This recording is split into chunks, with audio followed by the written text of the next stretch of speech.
हम लोगों ने बात कर रखी है जो सिंपल इक्वेशन टॉपिक है उसमें हमारे पास कितने टाइप्स की प्रॉब्लम है? 6 टाइप्स की प्रॉब्लम है। 6 टाइप्स की प्रॉब्लम्स को हम लोग अब वन बाय वन डिकोड करने जा रहे हैं। सबसे पहला जो टाइप है दैट इज कॉल्ड सिंप्लीफिकेशन। इसको हम लोग बोलते हैं सिंप्लीफिकेशन।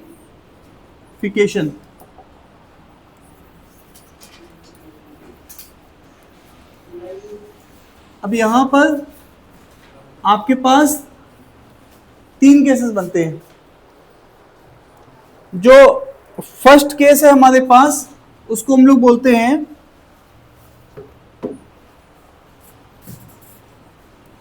सब्ट्रैक्शन।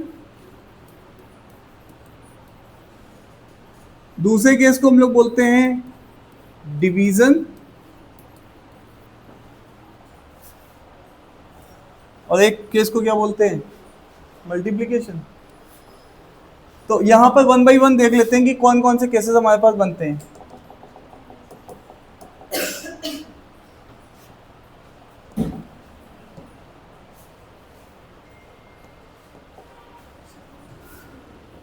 देखो डिवीजन वाला जो केस है उसको हम लोग देख लेते हैं। डिवीजन जो है हमारे पास अगर हम लोग देखेंगे फॉर एग्जांपल आपके पास ऐसा है x plus 2 is equal to और ये है नीचे y is equal to 2। Diversion क्या होता है? ये स्पेलिंग है मेरी। स्पेलिंग बताओ डिवीजन की क्या होगी? DIVISIO है ना? तो 2 बार लिखी मैंने, तुमने एक भी बार करेक्ट नहीं किया मुझे। अब यहां देखना x minus 2 is equal to y is equal to 1। मान लो ये दो इक्वेशन है तो आप यहां पे क्या करोगे? डिवीजन। यहां पे क्या करोगे? डिवीजन। इक्वेशन को सॉल्व करने का सबसे बेस्ट मेथड है इनको क्या करना? डिवाइड करना। डिवाइड करते ही y से y क्या हो जाएगा? Cancel out. और यहां पे ये इक्वेशन क्या बन जाएगी? x plus 2 x minus 2 is equal to 2/1 और इसको क्रॉस मल्टीप्लाई करेंगे और आंसर आ जाएगा। ठीक है, सो दैट ये मेथड हमारे पास डिवीजन होता है। एक मेथड होता है जिसको बोलते हैं सब्स्टिट्यूशन। जैसे x प्लस 2 या फिर इसको ऐसे लिख ले x plus 2y is equal to 3। और एक हमारे पास और भी मेथड है x minus 2y is equal to 1। Let us assume कि ये मेथड है हमारे पास। तो अब इसको अगर हम लोग देखेंगे तो अब आपके पास एक तो तरीका है, इसको अगर हम ऐड कर दे तो ये 2x हो जाएगा, ये 4 हो जाएगा, x इज इक्वल टू 2 आ जाएगा।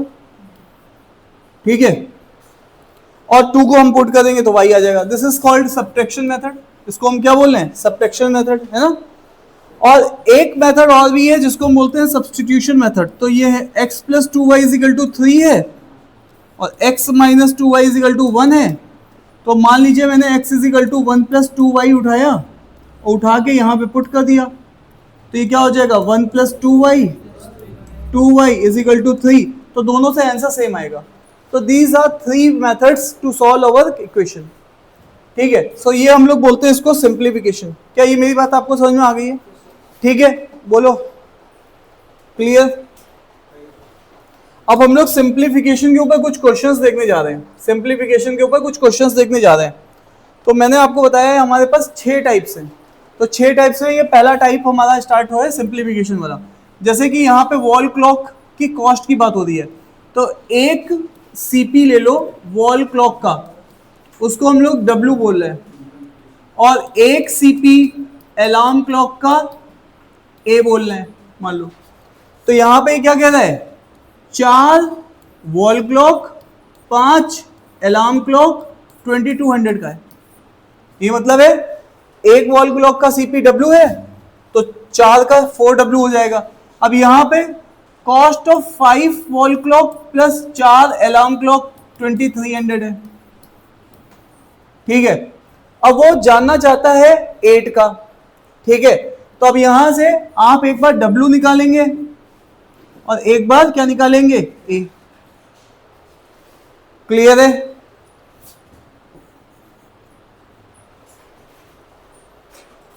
और जैसा कि आप जानते हो इन दोनों को निकालते समय आप इसको लेबलिंग करेंगे, इनके कोफिशिएंट को क्या बनाएंगे, सेम। ठीक है, तो बनाओ भाई जरा सेम।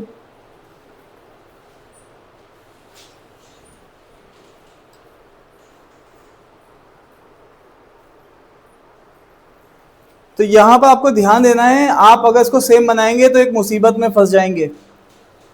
तो यहां पर इसीलिए यहां पर इसको सिंपल सम कर लीजिए। तो ये 9 वॉल क्लॉक हो जाएगी और 9 ही अलार्म क्लॉक हो जाएगी। और इनको जब आप सम करेंगे तो ये 0054। तो W अलार्म क्लॉक और वॉल क्लॉक 45 डिवाइडेड बाई 9, तो 500 रुपीज की हो जाएगी। कितने की हो जाएगी, 500 रुपीज की हो जाएगी। अब आप देख लो ध्यान से, और उसने 8 का पूछा है तो इसको आपको 8 से मल्टीप्लाई करना है। तो जो आप सॉल्व करने की बात कर रहे हैं ना, सॉल्व जैसा कुछ करना ही नहीं था। और ये हो जाएगा 4000। कितना हो जाएगा, 4000। तो आपको इक्वेशन को लेवल करके सॉल्व करने की जरूरत नहीं है। Is that clear to you? तो आपको यहां पे केवल और केवल इक्वेशन को मैनेज करना आना चाहिए। ठीक है, डन है। कितने लोग ये क्वेश्चन समझ गए, रेज योर हैंड। सबको आ गया, वेरी गुड। तो सॉल्व करना नहीं था, और तुम लोग किसकी बात कर रहे थे, सॉल्व करने की। डन है। अब इस क्वेश्चन को देखो, आपको पता है कि इंटीजर कैसे होते हैं, जैसे 4, 5, 6, 7। तो आप इंटीजर जनरलाइज मानना है तो आप क्या मानेंगे, x, x+1, क्योंकि इनमें कितने का अंतर है, 1 1 का। x+2, x+3 and so on, है ना। इस तरीके से मानना है। Among 14 consecutive integer sum of last 7। और इसको जरा इसको ट्राई करो, फटाफट ट्राई करो खुद से। क्या है आंसर, ट्राई करो क्या है।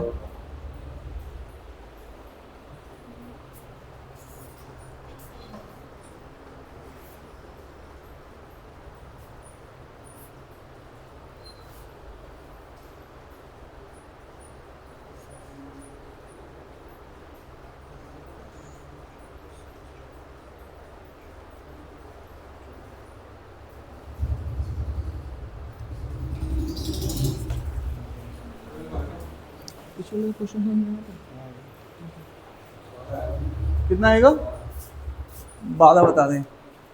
12 कैसे आ जाएगा भाई, ये 1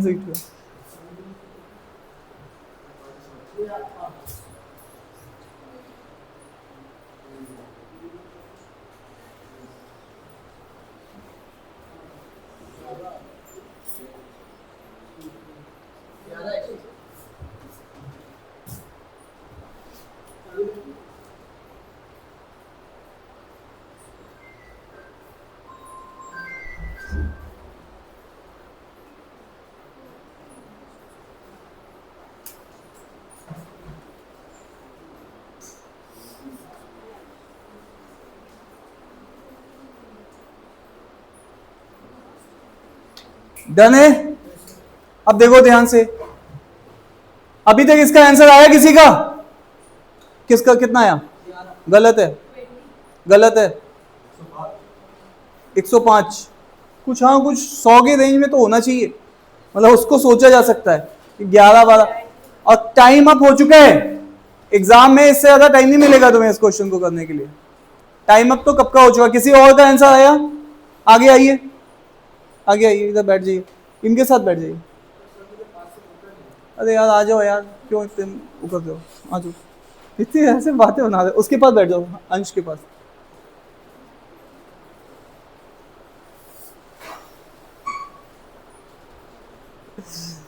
लोग कहते दूर से नहीं दिखता है।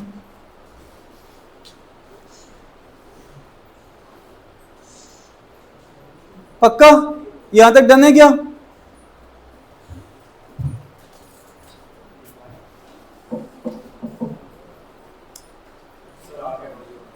आ गया। ये सदियों के बाद जो तुम आंसर ला रहे हो उसका ला के भी कोई फायदा नहीं है। देखो 1 सदी के बाद तुम्हारा आंसर भी आ रहा है और अभी तुम करे पड़े हो, तो इसका मतलब है तुम एग्जाम तो तुम बेल बज चुकी है, सीट जमा हो चुकी है, विंडो क्लोज हो चुकी है और तुम करे पड़े उस क्वेश्चन को, अब उसका क्या ही फायदा है? अरे हाँ या ना? एक बार क्या हुआ था, हम लोग आगे आ जाओ, जल्दी से आगे आओ फटाफट, टाइम वेस्ट नहीं चाहिए मुझे, फटाफट यहां पे आ जाओ, इधर बैठ जाओ आगे। 112। अब ये सब ला के कोई फायदा नहीं, मतलब इन सब का कोई फायदा है नहीं। इतनी देर तक जो गुड़ा भाग चल रहा है तुम्हारा, 5 मिनट के ऊपर हो चुका है। एक बार मैं मैच खेलने के लिए गया था, बहुत पहले की बात है, और उस समय पता है बहुत अच्छी मतलब लग रहा था, बॉलिंग हमें आती है। हम लोग ऐसे ही मैच खेलने के लिए बाहर चले गए, टेरिटरी से बाहर चले गए, मतलब कॉलेज के बाहर एक जगह मैच चल रहा था, तो हम लोग मैच खेलने लग गए कि हाँ एक लोकल टीम से। तो वहां पे एक चचा थे रुड़की में, वो उनकी ऐसी इतनी इतनी दाढ़ी थी और वो बड़े बुजुर्ग टाइप के आदमी थे। तो उन्होंने वहां पे, उनको सब लोग चचा चचा बोलते थे, तो उन्होंने कहा बेटा मैच, वहां सबके मैचेस चल रहे थे, बहुत सारे मैचेस चल रहे थे, मैदान था। तो उन्होंने कहा कि, हमने कहा हमें मैच खेलना है, तो कहते खेल लो। उन्होंने मेरी 6 गेंदों पे 5 गेंदों पे खड़े खड़े छक्के मार दिए। लिटरली ईगो हर्ट हो गया, मतलब समझ रहे हो? और वो भी उनके छक्के भी ऐसे नहीं बहुत दूर जा रहे, खड़े खड़े मार दिए, मतलब उन्होंने 6 गेंदों पे 5 पे छक्के, और चौथा मतलब मुझे लग रहा है 2 या 3 रन दौड़ लिए होंगे। तो उसके बाद मेरा दोस्त ने कहा कि फिर मैं थोड़ा प्रैक्टिस कर रहा था वहीं पे, तो कहने अब कोई फायदा नहीं है, मैच तो तुमने पहले ओवर में खत्म करवा दिया। तो यही है तुम्हारे साथ, 5 मिनट तुम्हारे हो चुके हैं, अब तुम्हारा मैच खत्म हो चुका है, अब तुम प्रैक्टिस करो, कॉपी चलाओ, कुछ करो, कुछ उसका फायदा नहीं है। इधर आ जाओ, तो आ जाइए भैया, यहां देख लो, यहां पर कह रहा है कि 14 कॉन्सेक्यूटिव इंटीजर्स हैं। कॉन्सेक्यूटिव इंटीजर्स का मतलब होता है अगर 1 2 3 4 5 6 7, कितने बोले उसने? 14 consecutive integer, sum of last 7 integer. अब देखो ध्यान से सुनना, ये क्या है? 8 9 10 11 12 13 14। जब मैं लिखूंगा 14 कॉन्सेक्यूटिव इंटीजर लिखूंगा, तो ये लास्ट का इसका सम बता रहा है, ठीक है? इसका सम बता रहा है, जो भी सम बता रहा है 161 बता रहा है। ये तो मैंने अपनी तरफ से जो इंटीजर माने, इनके कुछ और इंटीजर्स होंगे, लेकिन होंगे लगातार ही।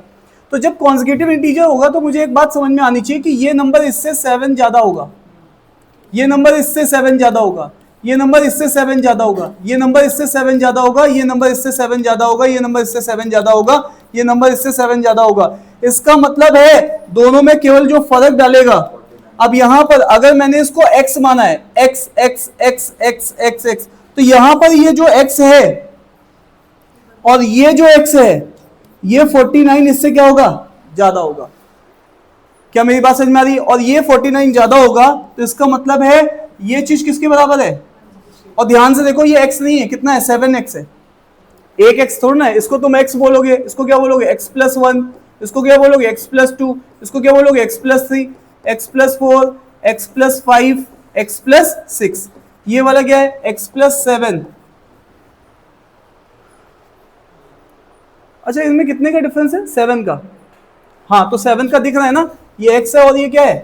एक्चुअली में रिफ्लेक्शन इसमें बहुत लगता है, 1 मिनट के लिए इसको बंद करता हूँ। इधर देखो, ये क्या है? ये x है, ये क्या है? x + 7, तो 7 का फर्क है। ये x + 1 है, तो ये क्या है? हाँ, x + 8। तो इसी तरीके से x + 9, x +,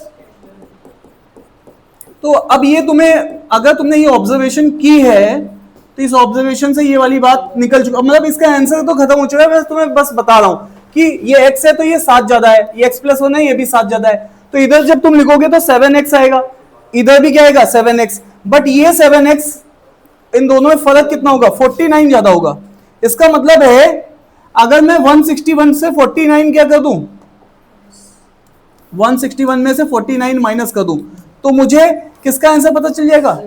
7x का, जो कि इसका आंसर है। अरे यस या नो? और अगर किसी को दिक्कत है तो इसको जोड़ो, इसको जोड़ो, इसको जोड़ो, इसको। तो ये ऑब्जर्वेशन से आप देखोगे 7x, तो ये कम्स आउट टू बी, कितना आएगा डिफरेंस? 50 माइनस कर दो इसमें से। हाँ, अरे बोलो, 50 माइनस कर दो इसमें से, फिर 1 दे देना। हाँ, 112। तो x की वैल्यू कितनी आएगी? बोलो, क्लियर है? तो 16 ये तुम्हारे पास पहले वैल्यू है। तो उसने पूछा था किसकी वैल्यू? एक्चुअल में तो उसने 7x की पूछी थी, सम ऑफ फर्स्ट 7 इंटीजर, तो इसका ये कितना है 112। ये भी सॉल्व नहीं करना था, अगर पहले का नंबर पूछा होता या कुछ नंबर पूछा होता तो मैं इसको बोलता। तो ये ऑब्जर्वेशन है, ठीक है। और सर मुझे ऑब्जर्वेशन नहीं आती, तो आप फिर ये चीज लोगे, ये चीज लोगे, फिर उसको ऑब्जर्वेशन बना सकते हो, ठीक है। क्लियर है? अगर किसी को नहीं समझ में आया तो उधर वाला सम करना, तो 7x आएगा। तो ये इन सबको जोड़ो 1 से लेके 7 तक, कितना होता है 1 से लेके 7 तक जोड़ना है, जल्दी जोड़ो, कॉन्सेक्यूटिव नंबर्स है।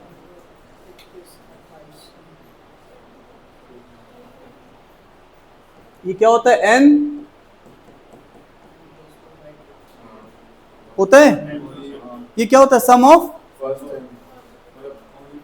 तो ये 7 है, ये 8 है, तो ये कितना आएगा 28, तो ये 28 आएगा यहाँ पे, और इधर भी ये क्या आएगा 7x, और ये किसके बराबर होगा, इसको देखो ध्यान से, मुझे इसकी वैल्यू चाहिए, इसकी वैल्यू मुझे मेरे से पूछी गई है पहले वाले 7 की, और लास्ट वाले 7 की वैल्यू उसने बता रखी है। अब इनको जोड़ना पड़ेगा,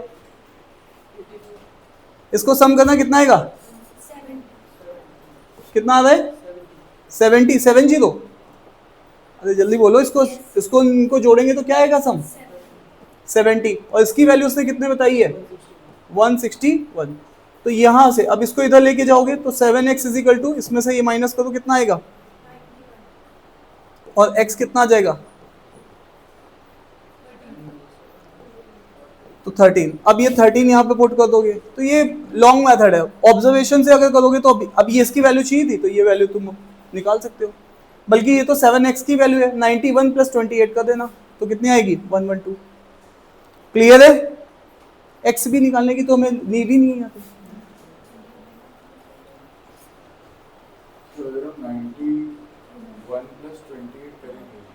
अब जो करना था हम सब कर चुके हैं, ठीक है। क्या मेरी बात समझ में आ रही है?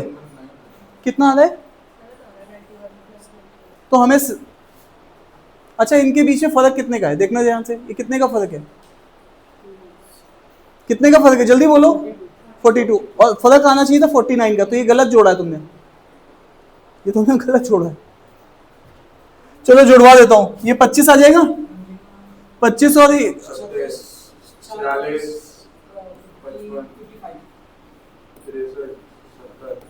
70 आ रहा है, तो इधर 28 नहीं आ रहा होगा, फिर देखो इधर ये वाले फिर इसमें गलती हुई है, वो वाला ये कितना आ रहा है,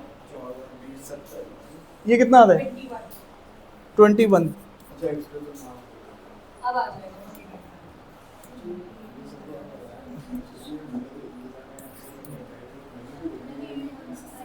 तो यहाँ फॉर्मूला क्या गलत लिख दिया है, बताओ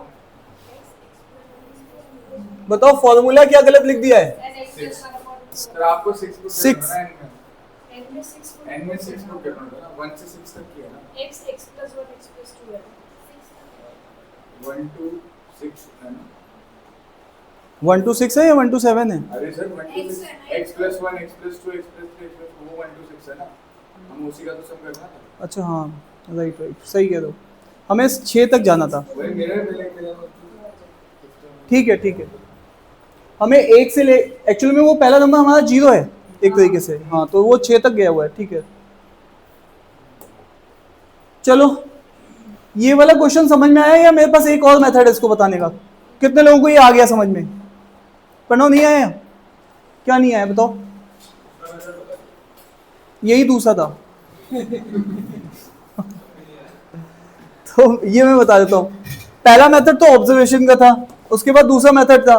तो चलो एक बार तीसरे क्वेश्चन में ट्राई करो। अब यहां पर इसको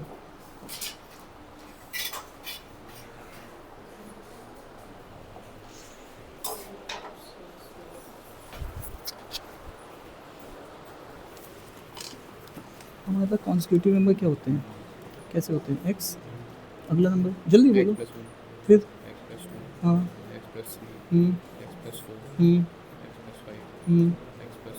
कितने नंबर हो चुके हैं? 1 2 3 4 5 6 7, इनको सम करोगे तो ये आएगा 7x + 21। ये पहले 7 नंबर है।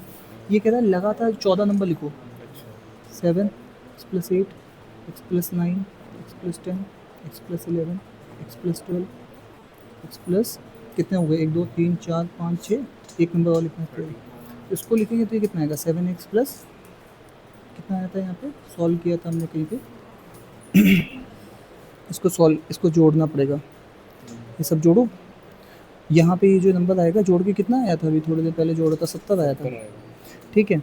अब यहाँ पे ये चीज़ इसने कहा है कि जो आखिरी के जो 7 नंबर है उनका सम कितना है 161 है तो यहाँ से 7x निकाल लोगे उठा के यहाँ पुट कर दें इसकी वैल्यू पूछ रहा है ठीक है। और किसी को लास्ट क्वेश्चन में डाउट है आपको डाउट है बताऊँ लास्ट क्वेश्चन आपको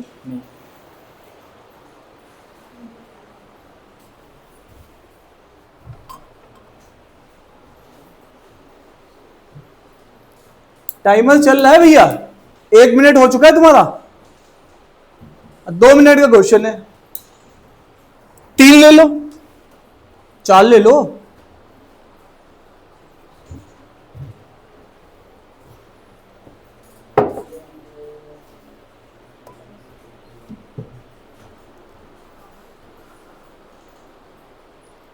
एक्सप्रेस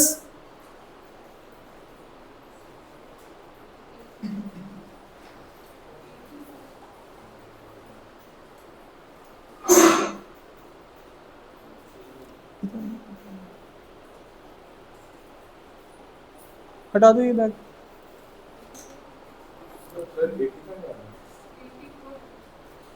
इतने सभ्य आदमी मैंने नहीं देखा है इतने अच्छा आदमी नहीं देखा तो लोग तो बगल में फेंक देते हैं था किसका ये बैग कितना बता दो 84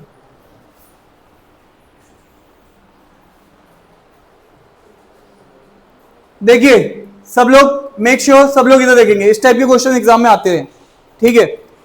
अब जब आप इन क्वेश्चन को देखोगे तो ये क्वेश्चन भी आपकी तरफ देख रहे हैं कि देखो मुझे अब देखो ध्यान से जब भी तुम ऐसा बोलते हो ना कि साहब बॉयज की बात हो रही है 4/7 मतलब अगर ये टोटल है तो ये बॉयज हैं इसका इंटरप्रिटेशन ये होता है मतलब हर 7 लड़के में हर 7 टोटल में से 4 लड़के हैं ठीक है।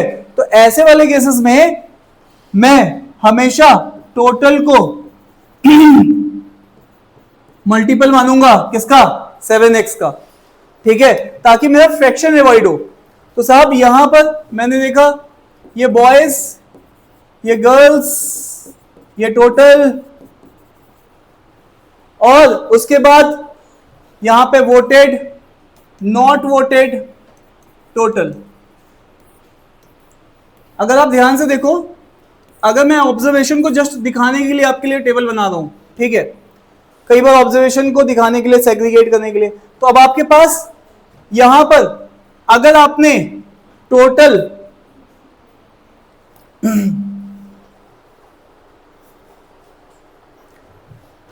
तो यहां देखो बॉयज गर्ल्स ये कितना मान लें 7x। अब लेकिन ये वोटेड नॉट वोटेड वाले आ जाएंगे क्या करूं इधर ले लो इसको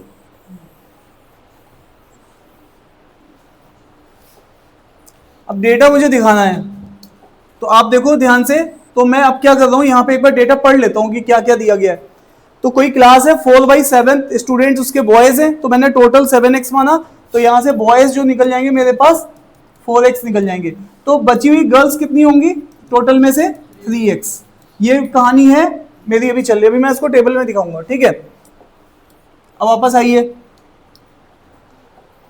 the student of the class voted to choose their class leader ठीक है। तो 3/4 ऑफ द बॉयज तो बॉयज थे 4 उसमें से 3/4 बॉयज ने बॉयज हैं कितने 4x तो कितने बॉयज ने वोट किया है 3x ने।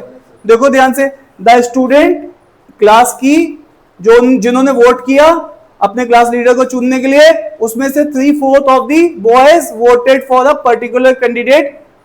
तो इसका मतलब है एक पर्टिकुलर कैंडिडेट के लिए 3x बॉय ने क्या किया है वोट किया है तो ये वोटेड वाले क्या हैं बॉयज हैं। तो ऑब्वियस है नॉट वोटेड वाले बॉयज भी आ जाएंगे नॉट वोटेड वाले कितने आएंगे?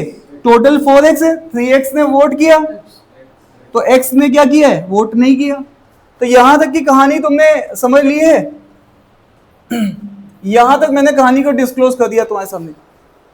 बोलो, कहीं पे भी फ्रैक्शन नहीं आता, देख रहे हो? इसी तरीके से वैल्यू मानी है।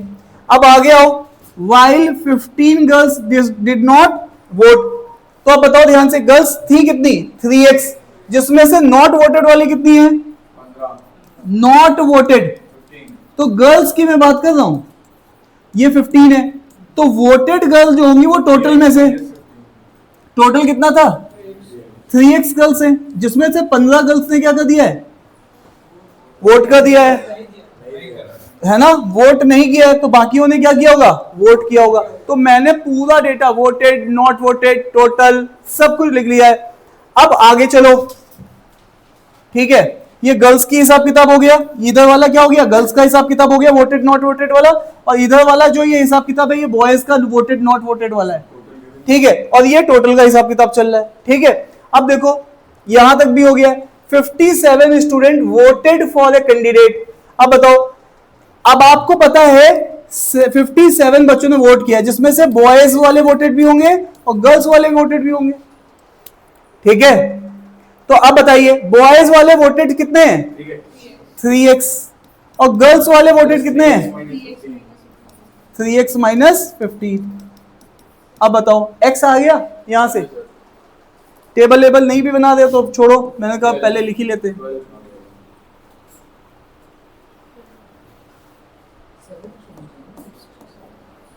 7 कहां से आएगा? 6 ही तो आएगा, और 15 इसमें से जोड़ दो, कितना आएगा? 72, तो x कितना आ जाएगा? अब 7x हमारा 12,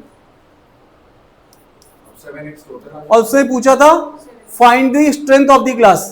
7x, स्ट्रेंथ हमने 7x बोली थी टोटल।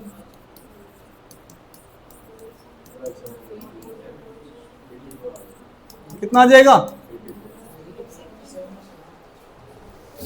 तो इस क्वेश्चन में की क्या है कि तुम x मत मानो, x मानोगे फंसोगे, यहां तो बच जाओगे, छोटा क्वेश्चन है।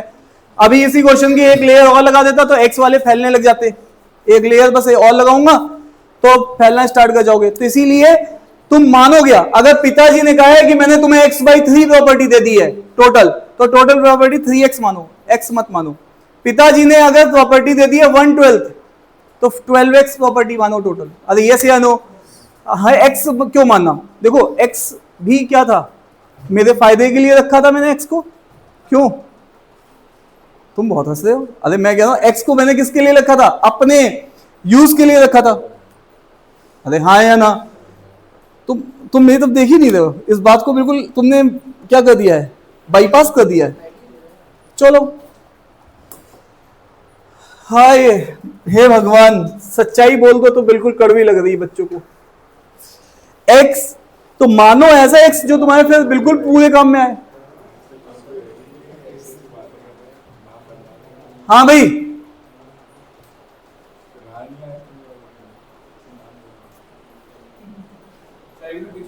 मैं क्वेश्चन की बात कर रहा हूं। बताइए, क्या बताऊं दोस्त? कुछ डाउट है तो बताइए, मैं बताऊं। तो इस टाइप के जब भी क्वेश्चंस आएंगे तो तुम्हें उनको डील करना आना चाहिए। और इस टाइप के क्वेश्चन एग्जाम में आए हुए हैं, थोड़ा सा और ट्रिकी करके देते हैं क्वेश्चन, लेकिन ये भी ठीक ठाक लेवल पे क्वेश्चन आपको, क्योंकि ऑब्वियस टाइम बाउंड भी होता है क्वेश्चन की, 2 मिनट के अंदर बनाना ही बनाना है किसी भी हाल में।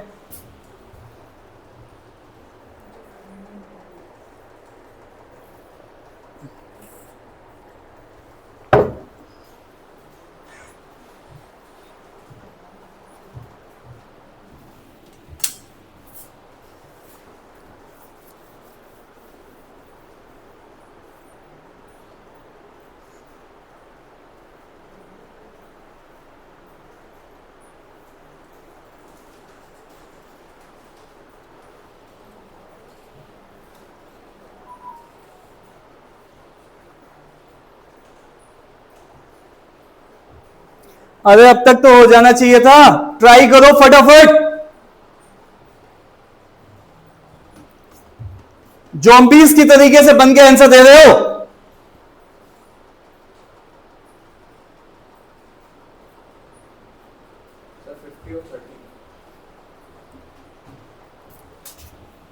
चलिए, एनडी और बैंडी, ए और B has a certain amount of money if Andy gives 20 to bandy.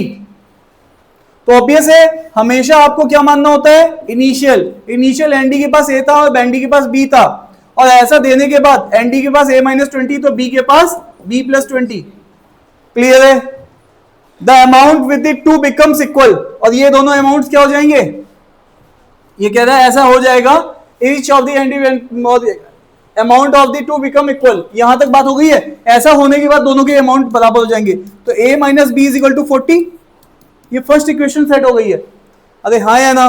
और अब सेकंड सिनेरियो क्या कह रहा है, अब बैंडी दे रहा है किसको, एनडी को, कितना 30 दे रहा है।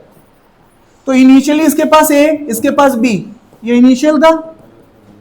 अब A के पास 30 आ चुका है और B के पास 30 की कमी हो चुकी है। अरे तुमने 30 रुपए दोस्त को दे दिए तो दोस्त के पास 30 कम, और दोस्त को दिए तो दिए दोस्त के पास 30 ज्यादा और तुम्हारे पास 30 कम। अब ये कह रहा है ऐसा होने के बाद Andy would have thrice the amount, इसके पास 3 गुना है। बताओ, कोई चीज 30 हो गई है और एक चीज 10 है, तो कम वाले को क्या करोगे, कम वाले को मल्टीप्लाई करोगे 3 से। तो इसका मतलब है अगर इक्वेशन बनानी है, इनको इक्वल टू रखना है, तो 3 का मल्टीप्लाई इसके साथ करोगे। ठीक है, तो ये हो जाएगा A+30 और ये हो जाएगा 3B - 90। तो दोस्तों यहां से एक इक्वेशन और आ जाएगी, ये आ जाएगी A - 3B, और ये 30 उधर जाएगा तो माइनस का 120, ये सेकेंड इक्वेशन आ जाएगी। ये इक्वेशन मैंने यहां रख दी है।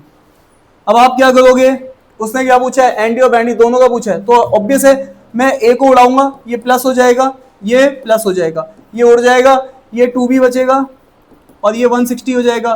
तो बैंडी के पास 80 है, किसी भी एक इक्वेशन में मैं रख दूंगा। तो A- तुमने गलत बताया था पहले, हाँ क्या जल्दबाजी में गलत आंसर बताया, उस पर तो तुरंत गोली मारी जा रही है नेगेटिव मार्किंग की। ठीक है, तो इसका मतलब है 80 + 40 120। तो A के पास 120 थे और B के पास 80 थे। इनिशियली ये आंसर आ गया। क्या था, इक्वेशन फॉर्मेशन। ठीक है, एनडी ने बैंडी को दिया और बैंडी ने फिर एनडी को दिया, और तुम्हारा आंसर आया गलत। तुम्हें पड़ गई गोली इस बीच में, लेन देन उनका चल रहा है, गोली तुम्हें पड़ गई। ठीक है, अरे हाँ या ना? तो उसने पूछा है the amount with Andy and Bandy, तो 120 और 80 कितना है, 200। क्लियर है? चले जवानों आगे, थके हुए लोगों, भारत देश के थके हुए लोगों, चले आगे। सब लोगों को समझ में आ गया इक्वेशन कैसे सेट की जा रही है? किसी को डाउट है तो प्लीज ऐसे चुपके से हाथ उठाएंगे, मैं आगे तुम्हारे पास अगला क्वेश्चन दूसरों को दे दूंगा, मैं तुम्हारे पास आके एक्सप्लेन कर सकता हूं। तो कोई कुछ नहीं है, हमें ये 20-25 लोगों के बीच में शर्म नहीं करनी है। शर्म तो हमारी तब आएगी जब हमारा मुकाबला चेन्नई में बैठे हुए एक बच्चे से होगा। ठीक है, अरे हाँ या ना, अरे यस या नो? तुम यहां पर हो, तुम बरेली में तुम सोचो कि मैं क्या हूं, मैं क्या हूं, शेर। और जैसे ही इंडिया में तुम अपने को देखते हो तो तुम यहां पर केवल क्या हो जाते हो, कुछ ज्यादा फर्क नहीं है। बरेली में तुम्हें क्या दिखता है कि मैं क्या हूं, और जैसे इंडिया की बात आती है तो तुम क्या बन जाते हो, अरे हाँ या ना? तो इतने लोगों में शेर बन के फायदा नहीं है। यहां पर तुम शेरू रहो और इंडिया में क्या बन जाओ, शेर। उल्टा सीन होना चाहिए। अरे यस या नो? अरे हाँ या ना? कुछ लोग मेरी बात को बहुत बुरी तरीके से देख रहे हैं, जैसे मैंने उनसे कहा है कि आज तो तुम अपनी सारी वसीयतनामा लिख के जाओ। ठीक है या नहीं?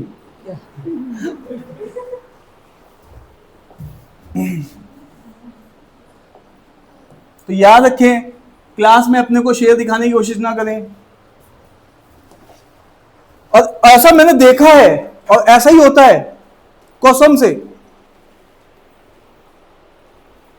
मेरी लाइफ में मुझे जो सबसे तेज बंदा मिला, मतलब होता नहीं है, आप दूसरे को कहते हो वो तेज है, जो तुमने एक्सपीरियंस किया कि हाँ ये बंदा सच में एक्चुअल में कुछ अलग ही ब्रेन का है, इनका कुछ अलग ही ट्रेनिंग हुई हुई है। तो ऐसे लोग ऐसे थे जैसे मयंक नागेंद्रन बेंगलुरु के, ठीक है। मयंक नागेंद्रन से बात करोगे तो वो अपने को शेरू दिखाता था, शेरू। क्या मयंक पांडे जी आप देख लीजिए, ठीक है। तो वापस से मतलब बिल्कुल इतने डाउन टू अर्थ, इतने हम्बल। मयंक की डिपार्टमेंट था डबल ई, इलेक्ट्रिकल डिपार्टमेंट, हम लोगों का इलेक्ट्रॉनिक्स था। तो मैं हमारे कुछ सब्जेक्ट क्योंकि कॉमन चलते थे तो साथ में बैठते थे। तो अब यहां पर मयंक नागेंद्रन ने क्या किया, ये बेंगलोर के थे रहने वाले, इनको पहले दिन किसी टीचर ने कुछ असाइनमेंट दिया और टीचर ने ये समझाया कि वीक 1, वीक 2, वीक 3 और वीक 4 ये 4 हफ्तों का काम है, हमें वीक 1 में ये करना है, फिर वीक 2 में यहां जाएंगे, वीक 3 में, वीक 4 में। मैटलैब में काम था, मैटलैब में काम करना भी बहुत डिफिकल्ट, और उन्होंने 4 हफ्ते का टीचर ने आके बताया कि हमारा ये टास्क है। तो मयंक मेरी बगल वाली सीट में चांस की बात बैठा था, तो मयंक का सिस्टम खराब हो गया। तो मैंने मयंक से कहा मयंक मैटलैब आती है? थोड़ी बहुत। मैं कहा कोई बात नहीं, मेरे से पूछ लेना, ठीक है। अपन क्या बन गए थे वहां पे, शेर। और उसके बाद फिर देखो, फिर 4 ये मैंने कहा थोड़ी बहुत आती है। उसके बाद मैं शिवा रेड्डी साथ में बैठे, शिवा रेड्डी हमसे भी बहुत तेज थे, वो तो मुझे पता था। शिवा रेड्डी का भी नेचर मयंक टाइप का ही था, लेकिन शिवा फिर भी शो कर देता था कि हाँ वो तेज है। मयंक की तो बिल्कुल आदत थी कि वो बताता ही नहीं था कि हाँ मैं तेज हूं। उसके बाद केवल 1 घंटे के बाद टीचर ऐसे निकल रहे थे और यहां पे ऐसे लाइंस बन के रिजल्ट आया जा रहा था। वो रिजल्ट आने में भी कम से कम 10 मिनट लेता है। रिजल्ट प्रिंट हो रहा, प्रिंट हो रहा, प्रिंट हो रहा। टीचर आके एकदम से रुक गए, क्या this is result of 4th week? मैं पता नहीं कुछ समझा रहा होगा उसको, टीचर से पूछा होगा उसने। टीचर वो ई श्रीधरन के साथ मेट्रो का प्रोजेक्ट कर रहे थे, वो जो टीचर थे वो पूरे हेड थे। उन्होंने कहा वेरी गुड, ऐसे ऐसे क्लैप करके कहा वेरी गुड, एक्सीलेंट। मैंने कहा ये क्या हो गया, ये टीचर तो ताली क्यों बजा रहा है। 4 सीट बाद मैंने देखा तो वो कह रहे कि ये प्रोग्राम हमें 4th वीक में अचीव करना था, और उसमें भी आपके में बैच में से 50 में से केवल 2-3 कर पाएंगे। इन्होंने पहले हफ्ते में कर दिया, पहले घंटे में। मैंने कहा ये प्रोग्राम, मैं तो बोल के गया मुझे थोड़ा बहुत आता है। शिवा कहता है उसका थोड़ा बहुत ना हमारे लिए बहुत है, तुम उसको जानते नहीं हो, ठीक है। तो बात समझ में आ रही कि नहीं आ रही है? तो मुझे रियलाइज हुआ कि यार इस बंदे को मैटलैब का कितना आता था। और मैंने पूछा तो उसने, ये ना हो जाए कि इसको नीचा दिखाऊं, तो उसने क्या बोला, ऐसे मुझे अभी एक्सप्रेशन तक याद, थोड़ा बहुत आता है, ऐसे करके बोला। कसम से मुझे समझ में आ गया। मैंने कहा ये लड़का अलग ब्रेन का है। तो वो जो 1% क्राउड पहुंचता है ना ऐसे कॉलेजेस में, वो उनका सच में ब्रेन अलग होता है। 99% तो घिस के ही पहुंचते हैं, घिस के, घिसो और बढ़ो। अरे क्या घिसो, कलम। अरे दिमाग कौन घिसता है, कलम घिसो और आगे बढ़ो, ठीक है। और ये 1% वाले ये लोग अपना दिमाग से ही काम चलाते हैं, तो उनसे हमें नहीं टकराना है। उनका शिवा रेड्डी और मयंक नागेंद्रन तो टेनिस खेलते थे वहां पे कोर्ट पे, जिस समय मिड पेपर होते थे, और हम टेनिस खेलने चले जाएंगे तो वहां पास ही नहीं हो पाएंगे, जिंदगी में नहीं पास हो पाएंगे। तो उनसे कंपेयर नहीं कर सकते, ठीक है। तो जो ऐसे बच्चे हैं वो अपने को दिखाते थे शेरू, लेकिन एक्चुअल में क्या होते थे, शेर। बात समझ में आ रही कि नहीं आ रही है? अरे हाँ या ना, ठीक है। और उस दिन की बात है, सर ने लैब की चाबी दे दी मयंक को कि लैब में आया करो। और हम लोग जब पढ़ रहे थे तो वो 50,000 रुपये देते थे मयंक को। मयंक ने मुझे बताया था 10-15,000, वो क्योंकि हमें पार्टी देता था। तो हमने कहा टीचर कितना देता है? तो हम लोग कहीं डिप्रेशन में आना आ जाए तो कहता 10,000 15,000 सर दे देते। और केवल ये, और कोई और बच्चा था 50,000 मिलने थे भाई को। 50,000 इसका मतलब आज का 1.5 लाख। अरे 2011 का 50,000, आज का 1.5 लाख। मतलब कोई बच्चा पढ़ने के साथ 1.5 लाख रुपए टीचर देता है। क्यों देता था टीचर? क्योंकि टीचर उससे अपना मेट्रो का प्रोजेक्ट भी करवाता था, रात में बैठा के। लैब की चाबी दे देते, लैब की चाबी। हम तो वहाँ एसी की हवा खाने आते थे, हमें नहीं समझ में आया वो क्या कर रहा है। हमने हॉस्टल में गर्मी लगी, एसी वहाँ चलेंगे, लेट जाएंगे। कहते हाँ लेकिन 4 बजे आना पड़ेगा लौट के। मैं कहा चलो आ जाएंगे, क्योंकि जिम्मेदारी उसके ऊपर थी लैब की। वहाँ IIT में लैब में बहुत ज़्यादा महंगी डिवाइसेज है, सॉफ्टवेयर ही है करोड़ों के। अरे हाँ या ना?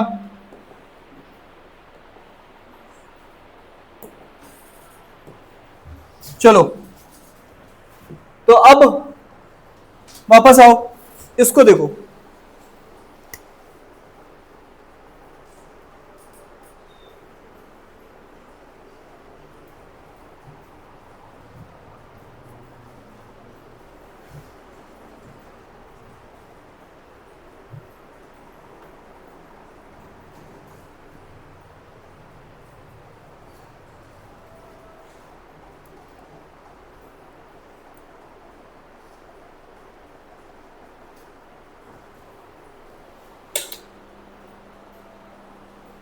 एसी तो नहीं चलाना है, सर्विस हो गई अब, मतलब चलाना हो तो मतलब चल सकता है।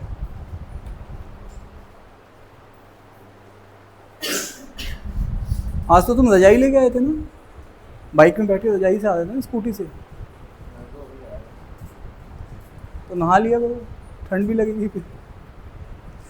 आंसर लाओ जल्दी से, मैं तुम्हें ऐसे लगा रहा हूँ बातों में।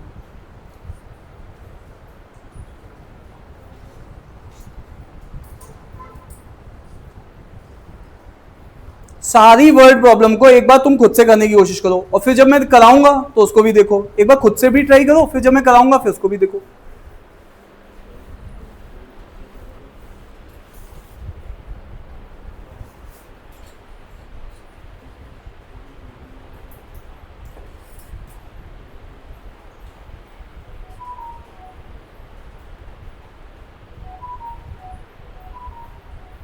तो मैं तुम्हें पहला टाइप करा रहा हूं।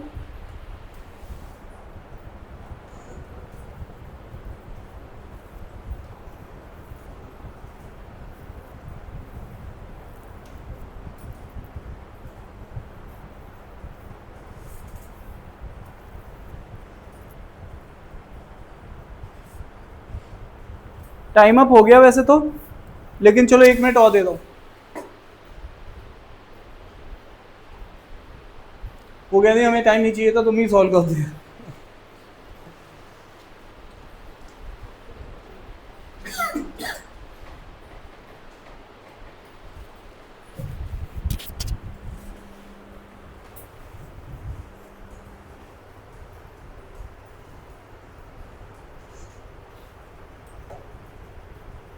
चलो 3 मिनट हो गए, आइए सब इधर देखते हैं। 3 मिनट और हो गए, चलिए यहां पे देखिएगा। अब पता नहीं, देखते हैं 4 बच्चे अच्छे या 3 बच्चे अच्छे या फिर 5 बच्चे अच्छे। ठीक है, कितने बच्चे? 12 बच्चे अच्छे। चलिए तो 12 बच्चे अच्छे हो सकते हैं। हाँ भाई, हाँ भाई, मैंने तुम्हें एक बात बोला है जिंदगी में कि जब भी तुम कोई भी वेरिएबल पैदा करो तो ध्यान रखना उनको पालना भी तुम्ही को पड़ेगा। तो उतने ही वेरिएबल पैदा करना जितने वेरिएबल तुम पाल सको। ठीक है, X Y Z gamma beta theta जितना भी ले लो, लेकिन लेना उतने ही जितने उनको पाल सको। ठीक है, अब वापस आओ, यहां पर वापस आते हैं, इधर देखिएगा। Alok and Bhavani are the children of Chetan. तो ये आलोक है और भवानी चिल्ड्रन है चेतन के।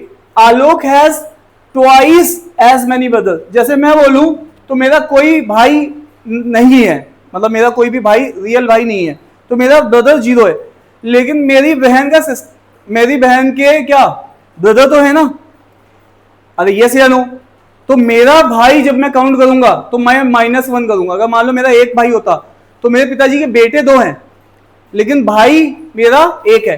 तो जब भी कोई लड़का बात करेगा, हेलो, जब भी कोई एक लड़का बात करेगा, मैं इसको इस बात को फिर से बता दूं, जैसे किसी पिताजी के 3 लड़के हैं और 2 लड़कियां हैं। अगर एक किसी लड़के को इसमें से बॉय 1 से पूछो कि तुम्हारे कितने भाई हैं, तो ये 2 बोलेगा, तो ये 1 कम करके बोलता है बॉयज में से। और इसी लड़की से पूछो कि तुम्हारे कितने भाई हैं, तो लड़की आपको 3 ही भाई बोलेगी।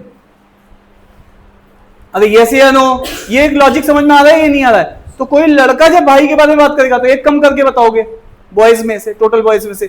और एक लड़की से अगर पूछा जाए, अगर इससे पूछा जाए गर्ल 1 से कि तुम्हारी कितनी सिस्टर हैं, तो ये क्या बोलेगी? 1 सिस्टर।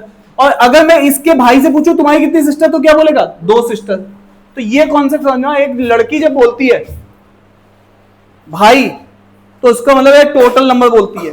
अब जब एक लड़का बोलता है भाई तो टोटल में से एक कम करके बोलता है, और जब एक लड़की बोलती है बहन तो टोटल में से एक कम करके बोलती है, और जब एक लड़का बोलता है बहन तो टोटल ही बोलता है। अरे यस या नो, ये लॉजिक तो क्लियर हो गया तुम्हारा। तो दिस इज अ लॉजिक जो कि यहाँ पे लगाना है जहां पे तुम फंस सकते थे। ठीक है, अब यहां पर आओ, Alok has twice as many brother.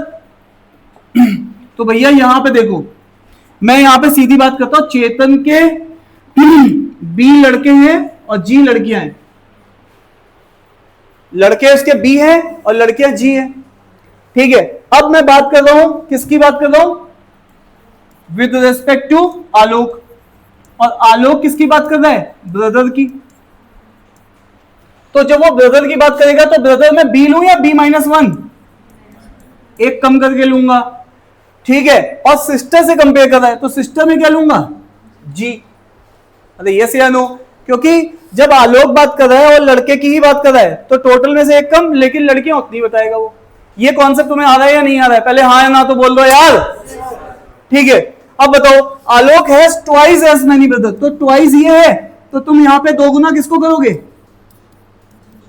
जी को। अरे यस या नो? तो एक इक्वेशन तो तुम्हारी यहां से बन रही है, b - 2g = 1। ये इक्वेशन बन गई। अरे यस या नो? देखो यहां तक इस इक्वेशन में किसी को डाउट है क्या? ठीक है, अब यहां तक तुमने इसको देख लिया है। अब देखो, अब कहानी किसके रिस्पेक्ट में चल रहा है? With respect to Bhavani. Bhavani भी बात करेगी। अगर भवानी ने क्या कहा है? भवानी हैज थ्राइस, तो भवानी अभी अगर ब्रदर के बारे में बात कर रही है तो ब्रदर बी है उसके, और अगर वो सिस्टर के बारे में बात करेगी तो सिस्टर कितनी होंगी उसकी? तो वो ये कह रही है कि भवानी के जो भाई हैं वो 3 गुने हैं, तो मतलब ब्रदर ज्यादा है। कितने ज्यादा है? 3 गुने। तो 3 से मल्टीप्लाई किसको करोगे? किसको करोगे? इसको कम वाले को। अरे एक नंबर 30 है और एक 10 है, तो 10 को करोगे ना 3 से मल्टीप्लाई। कम वाले को या ज्यादा वाले को? कम वाले को। तो एक इक्वेशन यहां से बन गई। ये क्या बन गई? b - 3g = -3। है या नहीं है? अब देखो ध्यान से, तो ये दूसरी इक्वेशन बन गई तुम्हारे सामने। डन है क्या? डन है क्या? अब वापस आइए, संभालिए अपने आप को। तो यहां पर सबसे पहले ये क्या है? b - 2g = 1 और b - 3g = -3। इसमें माइनस करो, ये प्लस, ये भी प्लस, ये कैंसिल आउट हो जाएगा, प्लस माइनस है। और ये कितना हो जाएगा? g, और g = कितना आ गया? 4। तो g = 4 आ गया। तो b क्या हो जाएगा? 2g + 1, तो 2g 8 + 9, तो 9 और 4 13 बच्चे हैं इसके। अरे यस या नो?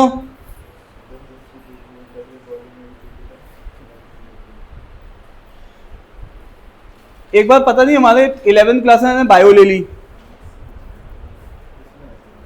मैंने, तो उसमें कुछ ज्योग्राफिकल रीजन है। अगर तुम देखोगे ना पॉपुलेशन बढ़ने का रीजन क्या है, तो मैडम ने हमारी 5 क्लास में बढ़ाया था ज्योग्राफी से। ज्योग्राफिकल रीजन नहीं, वो बायोलॉजिकल रीजंस, कि पॉपुलेशन बढ़ने का क्या क्या रीजंस होते हैं बायोलॉजिकल।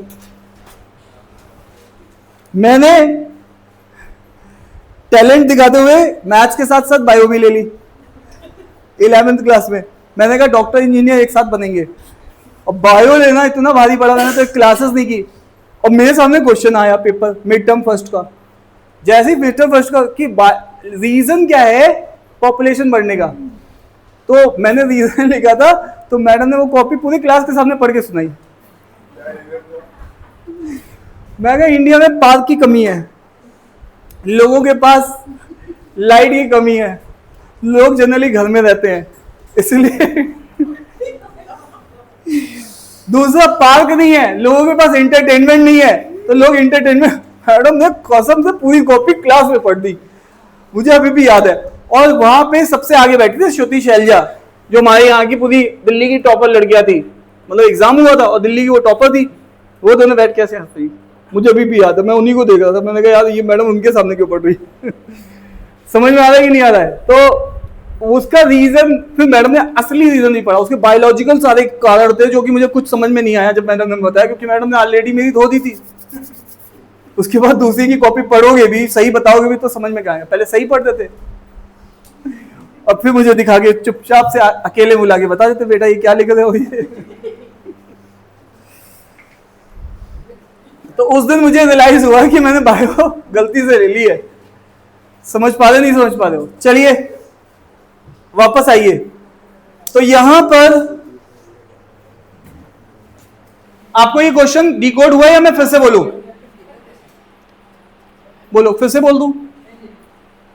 तो इसमें लॉजिक बस इतना ही था कि अगर टोटल बच्चे बी हैं बॉयज और गर्ल्स जी हैं चेतन के, तो जब भी कोई लड़का बात करेगा अपने भाइयों के बारे में तो एक कम करके, और जब एक लड़की बात करेगी अपनी बहनों के बारे में तो एक कम करके, टोटल में से बस ऐसे करके क्वेश्चन बनाओगे आराम से क्वेश्चन बन जाएगी। तो ये लॉजिक भी तुम्हें आना चाहिए। ये फ्रैक्शन वाले क्वेश्चन है। हेलो, ये फ्रैक्शन वाले क्वेश्चन हैं, ये भी क्वेश्चन आते हैं। तो मैंने एक सिंप्लीफिकेशन बताया था, एक टाइप 2 लिख लो, इसको बोलते हैं फ्रैक्शन वाले क्वेश्चन। फ्रैक्शन वाले क्वेश्चन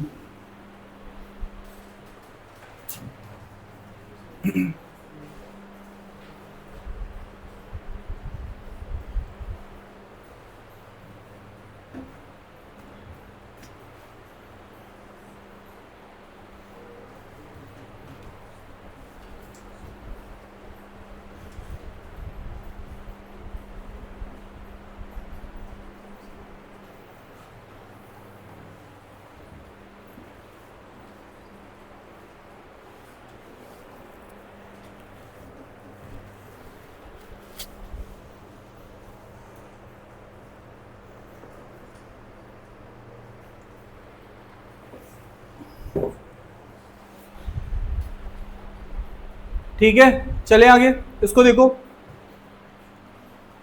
न्यूमरेटर और डिनोमिनेटर को एन और डी मान के स्टार्ट किया करो कहानी को। अब तक आंसर आ जाना चाहिए था इसका। वो क्या बोला है? 3 is added to both numerator, 3 is added to both numerator and denominator. तो डिनोमिनेटर में भी 3 ऐड किया, न्यूमरेटर में। ऐसा करते ही रिजल्टिंग फ्रैक्शन किसके बराबर हो गया? 7/8 के। तो 8n 24 7d 21।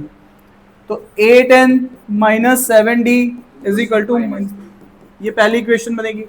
कोई डाउट तो नहीं है इसमें? देखो, कोई भी फ्रैक्शन की बात करेगा तो हमेशा न्यूमरेटर बाय डिनोमिनेटर से स्टार्ट कर दो कि न्यूमरेटर का n है, डिनोमिनेटर क्या है? d है। क्या मेरी बात समझ में आ रही है? देखो, हर टाइप के क्वेश्चन, ये टाइप्स हैं, सारे टाइप्स तुम्हें समझना है, ऐसा नहीं है। एक टाइम के बाद वो टाइप्स बंद हो जाएंगे और रिपीटेशन स्टार्ट हो जाएगा, तो तुम्हें सारे टाइप्स के क्वेश्चंस आने चाहिए। रिजल्टिंग फ्रैक्शन, तो यहां तक हमने डिकोड किया, देख लो किसी को यहां तक तकलीफ तो नहीं है? कह रहा है अगर ऐसा ना किया जाए तो इफ 3 इज सब्ट्रैक्टेड, अब न्यूमरेटर बाय डिनोमिनेटर तो था ही, अब कह रहा है 3 इज सब्ट्रैक्टेड कहां से? From both numerator and denominator. तो नया फ्रैक्शन है 11/13। अरे हाँ या ना? ठीक है साहब। तो यहां से भी अगर आप ये देखोगे तो ये हो जाएगा 13n 39, हाँ तो 13n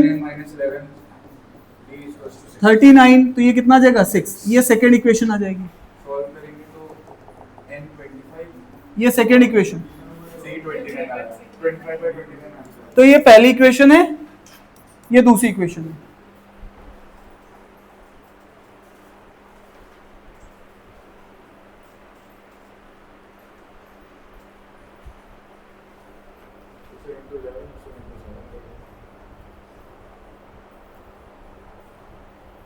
डन है? तो इसको तुम कर सकते थे। डन है? तो अब ये दो इक्वेशन है, सॉल्व किया तो n कितना आया? 25 और t 29। 25/29। ठीक है भैया, मान लेते हैं आपकी बातों को। अब यहां पे देखो टाइप 3 के क्वेश्चन स्टार्ट हो रहे हैं। टाइप 3 जो है, आपको पिछला वाला फ्रैक्शन तो समझ में आ गया ना, इसमें आपको और टफ क्वेश्चन बुक एक्सरसाइज में मिलेंगे, वो भी आप ट्राई कर सकते हो। ठीक है, फ्रैक्शन वाले क्वेश्चन बस ऐसे ही चलते हैं, न्यूमरेटर में कुछ ऐड कराता है, डिनोमिनेटर में कुछ नया फ्रैक्शन दे देता है। ठीक है, डन है यहां तक, किसी को डाउट तो नहीं। अब मैं तीसरे टाइप के क्वेश्चन में जा रहा हूं, जो है होते हैं नंबर्स के या फिर डिजिट के क्वेश्चन होते हैं। इसमें आपको टोटल 5 से 6 चीजें ध्यान रखनी पड़ती हैं। ठीक है, जैसे कि मैं आपको बोलूं कि यार नंबर जो है, कोई भी नंबर जो है वो 2 डिजिट का है। कितने डिजिट का है? 2 डिजिट का नंबर है। तो अब आप ये नंबर को क्या लिखोगे? ए बी, 2 डिजिट बना लोगे। और आप जानते हो ये यूनिट प्लेस होता है और ये टेंस प्लेस होता है।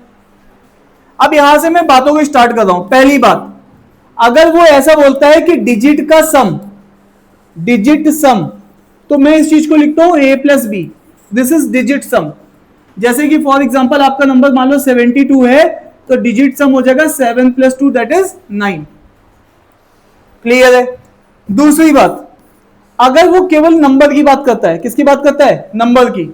कहता नंबर, नंबर, तो नंबर का और कुछ मतलब नहीं होता, वैल्यू होता है। नंबर और कुछ नहीं होती है, क्या होती है? वैल्यूज होती है। तो नंबर का मतलब होता है वैल्यू। अब जब भी आप किसी की वैल्यू लिखोगे, जब भी आप किसी की वैल्यू लिखोगे, तो हमेशा उसका पोजिशनल वेटेज भी आपको लिखना पड़ेगा।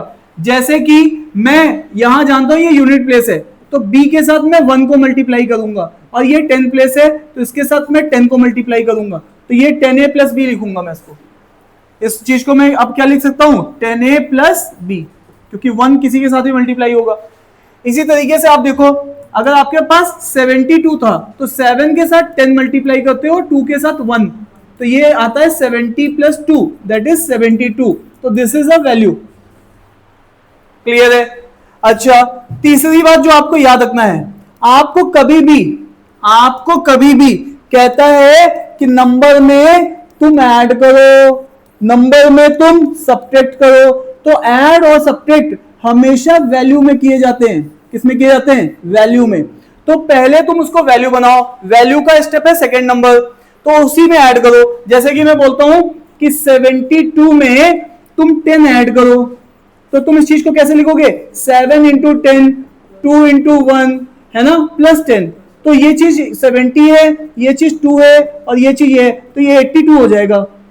ठीक है, अगर तुम गलती से अगर ये चीज कर दो 72 है ना यहां पे, और मैं इसको 7 + 2 + 10 कर दूं, तो ये सुसाइडल बन जाएगा, क्योंकि ये तो डिजिट सम में तुमने ऐड कर दिया।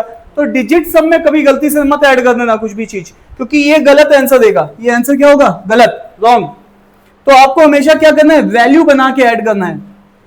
तो कभी भी बोलता है कि यार नंबर में मैंने 2 ऐड किया, तो आप क्या करोगे? अगर नंबर 2 डिजिट का है तो इसको लिखोगे 10a + b + 2।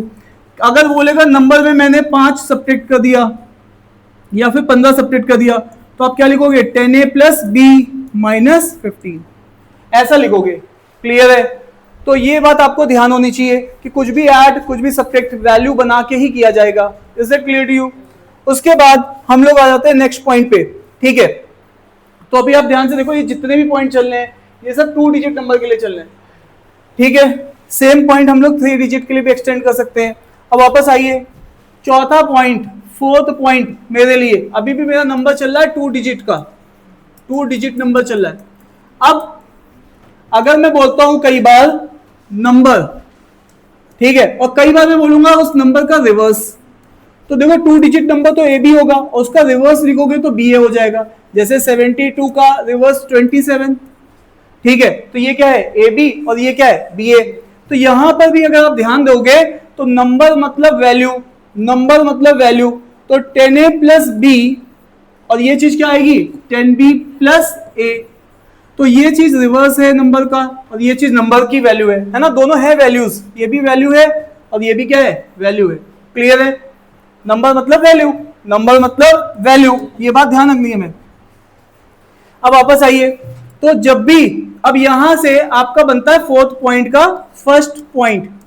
फर्स्ट पॉइंट इसमें से क्या होता है कि आप जब भी नंबर में से उसका रिवर्स माइनस करेंगे, है ना, जैसे 10a प्लस बी में से आप माइनस करिए 10b माइनस ये, इसमें से इसको माइनस करिए, तो यहां पर जब भी आप माइनस करेंगे तो it is a multiple of 9, तो it is a multiple of 9 into x something आएगा। तो ये बात आपको पता होनी चाहिए। देखो 10a में से a गया तो 9a, और b में से 10b गया माइनस का, तो माइनस का 9b, so it is a multiple of 9। Sir मुझे कुछ समझ में नहीं आ रहा है, मेरी मदद करो। ये देखो 72 में से 27 माइनस करो, क्या आएगा? It is a multiple of 9। जो भी कुछ तुम बताओगे वो मल्टीपल आएगा। इसमें से ये घटाओ, कितना आएगा? अरे जल्दी बोलो, गलत लिख दूंगा। 45, तो 9 और 5, तो 45 आ जाएगा। Is it clear to you? Next point number 2, इसी में आपको ध्यान रखना है कि नंबर में से अगर रिवर्स ऐड करेंगे it is a multiple of 11। तो यहां पर अगर आप ये देखेंगे तो यहां पर ये क्या हो जाएगा? 11a प्लस b बन जाएगा। ठीक है, तो यहां पर ये पॉइंट आपको ध्यान रखने चाहिए कि जब आप ऐसा करेंगे तो 10a, है ना, समझ पा रहे हो नहीं समझ पा रहे हो? नंबर और उसका रिवर्स ऐड करोगे, एक स्टेप और लिख देता हूं, 10a प्लस b और यहां पे plus 10b plus a, it comes out to be 11a plus b। तो ये पॉइंट भी हमें पता होना चाहिए, है ना। जैसे कि आप यहां पर 72 में से अगर 27 ऐड कर दो तो ये कितना आएगा? 11 का मल्टीपल ही आएगा। अरे यस या no? Is it clear to you? तो ये आपका 4th पॉइंट कंप्लीट हो गया। ठीक है, और लास्ट पॉइंट आपके नजरों के सामने मैं लेके आना चाहता हूं। तो हमारे पास यहाँ पे टोटल 5 पॉइंट होते हैं। वो छठा पॉइंट मैंने, मतलब वो 2 पॉइंट थे ना, उसको छठा बोल रहा था, तो मैंने उसको एक ही पॉइंट बना दिया। चलो, नंबर और नंबर का रिवर्स। ठीक है, क्लियर है, डन है, चले आगे। तो लास्ट पॉइंट इस नंबर थ्योरी में है, जब आपके पास मान लो 3 डिजिट का नंबर दे देते हैं। कैसा नंबर देते हैं? 3 डिजिट नंबर। जैसे number is equal to A, B और सी। अब आप यहां पे क्या करोगे? ध्यान से देखो, अगर वो बोलेगा यार डिजिट का सम चाहिए, डिजिट सम, तो आप क्या लिखोगे? a प्लस बी प्लस सी। और अगेन अगर वो ये बात बोलता है, क्या बोलता है कि भैया उसको क्या चाहिए? नंबर, तो आप क्या बोलोगे? ये यूनिट है, ये टेंस है और ये 100 प्लेस हो जाएगा, तो ये 100a प्लस 10b प्लस सी। और इसी का जब मैं रिवर्स लिखूंगा, है ना, तो ये नंबर क्या है? abc, और ये नंबर क्या है? cba।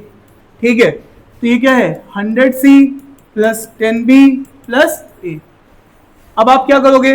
नंबर देखो ध्यान से, ये दोनों सेम हैं, तो कई बार होता है वो कहता है नंबर में से रिवर्स गायब हो गया है, तो देखो नंबर्स में से रिवर्स गायब होगा तो it is a multiple of 99। तो ये क्या बन जाएगा? a माइनस सी समथिंग बन जाएगा, b गायब हो जाता है इसमें, तो ये 2 डिजिट की इक्वेशन आ जाती है तुम्हारे सामने।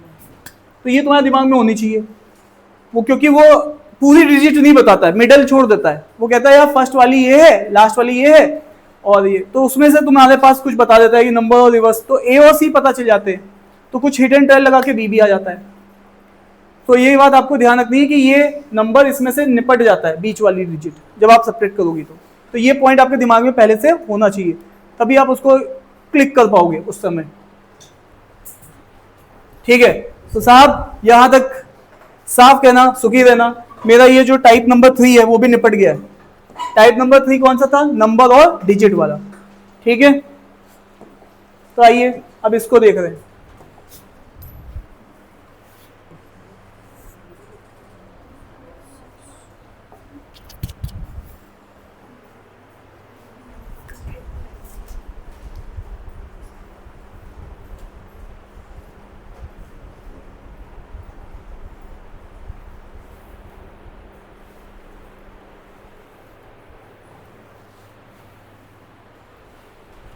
करो इसका आंसर बताओ फटाफट। सर नंबर बताना 93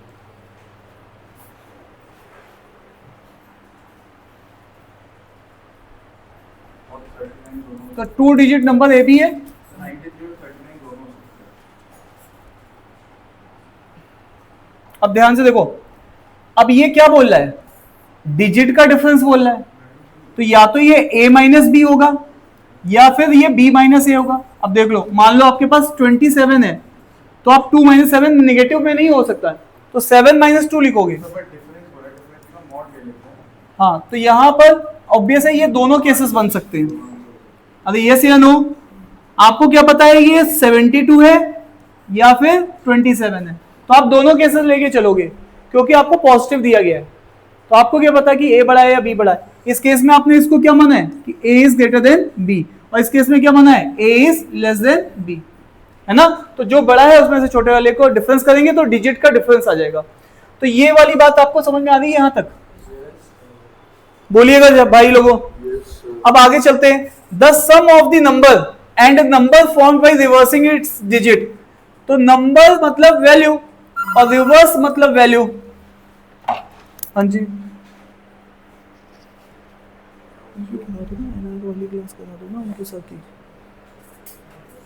ठीक है। हेलो,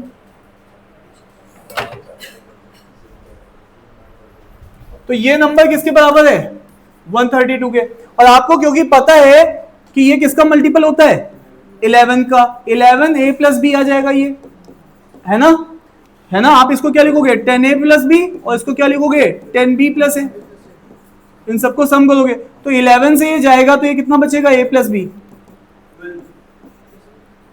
12 बचेगा। तो अब आप क्या करोगे, एक इक्वेशन ये कंफर्म वाली है और ये वाली इक्वेशन पहले आप ट्राई करोगे। तो आपको पता है a चाहिए तो सम डिवाइडेड बाई 2, तो 18 डिवाइडेड बाई 2 9, और b चाहिए तो डिफरेंस डिवाइडेड बाई 2, तो 6 डिवाइडेड बाई 2 दैट इज 3। तो ये यहां से नंबर क्या बनेगा 93, क्योंकि इसमें आपने ये वाला केस माना है। और अदरवाइज अगर आप ये मान लोगे, इससे इक्वेशन बनाओगे, ये वाली इक्वेशन तो वही यूज करनी है a plus B is equal to 12, और यहां पे ये इक्वेशन क्या बनेगी b माइनस ए, तो इसको क्या लिख सकते हैं minus A plus B is equal to 6। तो इसको ऐड कर लीजिए, ये निपट गया, ये 2b, ये कितना आ गया 18, तो b comes out to be 3, और b 3 है, सॉरी हाँ 9, ये कितना हो गया 9, तो ये 9 है तो a कितना आ गया 3। तो यहां से ये नंबर क्या माना है आपने 39। क्लियर है, देख लो। तो आपने ऑब्वियस है अगर ये कंडीशन मानोगे तो ये आंसर आएगा, ये कंडीशन मानोगे तो ये आंसर आएगा। एग्जाम में ऐसा कुछ नहीं पूछेगा, वो ऐसा पूछेगा यार इसके कितने पॉसिबल सॉल्यूशन नंबर के बन सकते हैं, 0 1 2 और चौथा ऑप्शन होगा 3। तो इसके 2 पॉसिबल सॉल्यूशन बन पा रहे नंबर्स के, ये नंबर 93 भी हो सकता है, ये नंबर 39 भी हो सकता है। क्लियर है, is it clear to you? बात समझ में आ रही है? चलें आगे।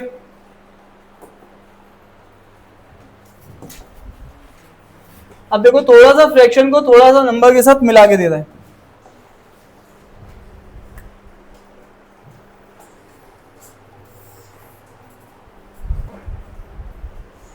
It's okay. पिछला क्वेश्चन समझ में आ गया था?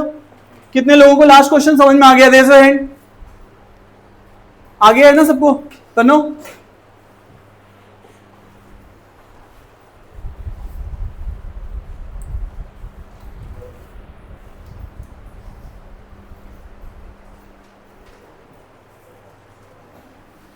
तो नंबर को सबसे पहले 2 डिजिट बोलना है ना, कौन सी नंबर 2 डिजिट, तो ए भी मान लो।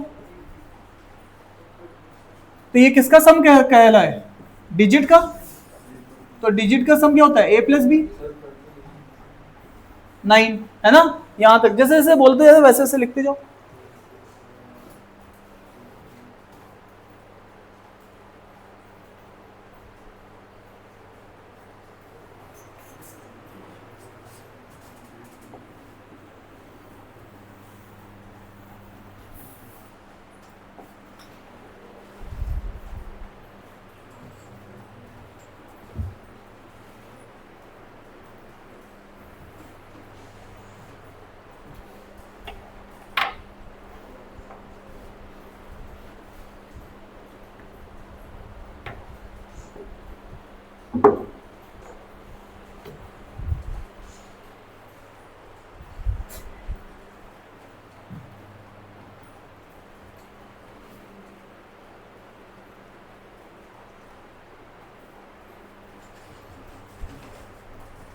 सर 27 चलिए आंसर आ चुका है, तो अब मुझे इसको ट्राई करना है। ध्यान से देखिएगा, यहां से जब आप पढ़ेंगे कह रहा है द फ्रैक्शन फॉर्म्ड, कोई एक फ्रैक्शन बन रहा है, न्यूमरेटर बाय डिनोमिनेटर टाइप की चीज बन रही है, फ्रैक्शन बन रहा है। कैसे बन रहा है? By taking 3 less than the number. तो नंबर का मतलब होता है वैल्यू। तो पहले फ्रैक्शन बनाओगे, कैसे बनाओगे? फ्रैक्शन कैसे बनाओगे साहब? जो नंबर है, जो नंबर है उसमें से 3 लेस लेना है। नंबर जो है उसमें क्या लेना है? 3 लेस लेना है। तो ये नंबर जो होता है, मैं स्टार्टिंग से आता हूं 10a प्लस बी है, कुछ भी घटाना है कुछ भी जोड़ना है तो वैल्यू में करना है, ये लिख दिया, ठीक है, नंबर एस। और देखो ध्यान वाली बात क्या है, फ्रैक्शन जो फॉर्म्ड हो रहा है, ये नंबर जो तुम्हें लेना है ये डिनोमिनेटर का पार्ट लेना है। इसने कहा है ये जो चीज है ये डिनोमिनेटर में आनी चाहिए। इसका मतलब है जो तुम यहां पे लिखोगे 10a प्लस बी माइनस 3, ये डिनोमिनेटर में फ्रैक्शन बनना चाहिए। फ्रैक्शन का 2 पार्ट होते हैं, एक तो न्यूमरेटर एक तो डिनोमिनेटर। ये कह रहा है ये नंबर का जो 3 घटाओगे ये फ्रैक्शन में तुम्हें कंसीडर क्या करना है? Denominator part. और क्या कह रहे हैं? एंड 3 मोर देन दी, अब देखो 3 मोर मतलब 3 ज्यादा लेना है, किससे? रिवर्स द डिजिट, ठीक है। और इसको आपको क्या ट्रीट करना है? Numerator part. तो ये क्या हो गया? 10b, इसका रिवर्स करते हो तो ये क्या आता है? 10b प्लस ए, और इसमें क्या करना है? प्लस 3, और इसको पार्ट को तुम्हें न्यूमरेटर में लेना है। तो यहां पे क्या लोगे? 10b प्लस ए प्लस 3, और ये जो फ्रैक्शन है ये कह रहा है 25/8 के बराबर है। एक इक्वेशन तुम्हारे पास यहां से बनी हुई थी पहले से, और एक इक्वेशन ये यहां से बनेगी। या तो सब्स्टिट्यूशन कर दो, या तो यहां पे सब्स्टिट्यूशन कर दो, सब्स्टिट्यूशन है ना, या इक्वेशन बना लो, दोनों तरीके हैं। सब्स्टिट्यूशन में क्या करोगे? 9 माइनस बी उठा के रख दो बी की जगह, 9 माइनस बी ए की जगह, या बी की जगह पुट कर दो, जो भी करना है। चलो मैं इसको इक्वेशन अगर बनाता हूं, चलो मैं इसको सब्स्टिट्यूशन से दिखाता हूं। सब्स्टिट्यूशन मेथड जो है वो क्या कहेगा? यहां से तुम जानते हो कि b की वैल्यू कितनी हो जाएगी? 9 माइनस है। तो इस वाली इक्वेशन में जहां जहां b दिख रहा है वहां पे मैं क्या करूंगा? 9 माइनस ए लिखूंगा। ये a प्लस 3 है, ये 10a, और ये क्या है? 9 माइनस ए, और ये क्या है? माइनस 3, ये क्या है? 25/8। अब यहां से अगर आप देखोगे तो ये हो जाएगा 90, और ये हो जाएगा माइनस का 10a प्लस ए प्लस 3, और ये चीज देखोगे तो क्या बन जाएगा? 9a प्लस माइनस का 6 है ना, 6 हो जाएगा। ये 9 और माइनस 3 कितना हो जाएगा? 6। ये क्या है? 25/8। अब ऊपर चेक कर लो, ये कितना हो जाएगा? 93, 93 ना, 93 माइनस 9 है ना। और यहाँ पे कितना हो जाएगा? 9 प्लस 6 हाँ, कुछ कॉमन 9 आ रहा है क्या ऊपर से? नहीं आ रहा है, 3 कॉमन आ रहा है, तो 3 कॉमन लेके निपटा सकता हूँ नीचे से। हाँ, तो ये थोड़ा सा सॉल्व हो जाएगी इक्वेशन। 3 ऊपर से कॉमन, 3 नीचे से कॉमन, तो 3 का ये कितना हो जाएगा? 30, 3 आएगा ना, 31। 21 माइनस, हाँ हाँ सॉरी, इसको मैंने रब कर दिया ना। यहाँ देख लो, ये कितना था? 93, तो 3 कॉमन लेंगे तो कितना आएगा? 31 माइनस 3 31 माइनस 3a, और यहाँ से कितना बचेगा? 3a plus 2। अब ये कितना है? 25/8। तो 8 को मल्टीप्लाई करेंगे, 248 माइनस 24 है इक्वल टू 75 है प्लस 50। ठीक है। a की वैल्यू 2 आ जाएगी। अब इधर यहाँ पे 75 प्लस 24, तो a की वैल्यू 99, a की वैल्यू 2 आ गई। a की वैल्यू 2 आ रही है। ठीक है, देख लो यहाँ पे a की वैल्यू 2 है तो b की वैल्यू 7 आ जाएगी, क्योंकि a प्लस b इज इक्वल टू 9 है ना, तो b इज इक्वल, 27 नंबर आ जाएगा। तो हमारा जो नंबर है वो 27 आ रहा है। चेक करो। अब अच्छा, 2 तरीके भी थे, इक्वेशन सॉल्व कर सकते थे, जैसे आपको तरीका पता है, मैंने जस्ट आपको सब्स्टिट्यूशन करके दिखाया, क्योंकि ये कम करते हैं हम लोग। सब्स्टिट्यूशन मेथड जब ऑप्शन दिए होते हैं तब वहां से पुट करना ज्यादा सूटेबल होता है कई बार। ठीक है, तो आपको समझ में भी आ रहा है। तो इसमें देखो उसने डिफिकल्टी कैसे बढ़ाई, लैंग्वेज टफ करके।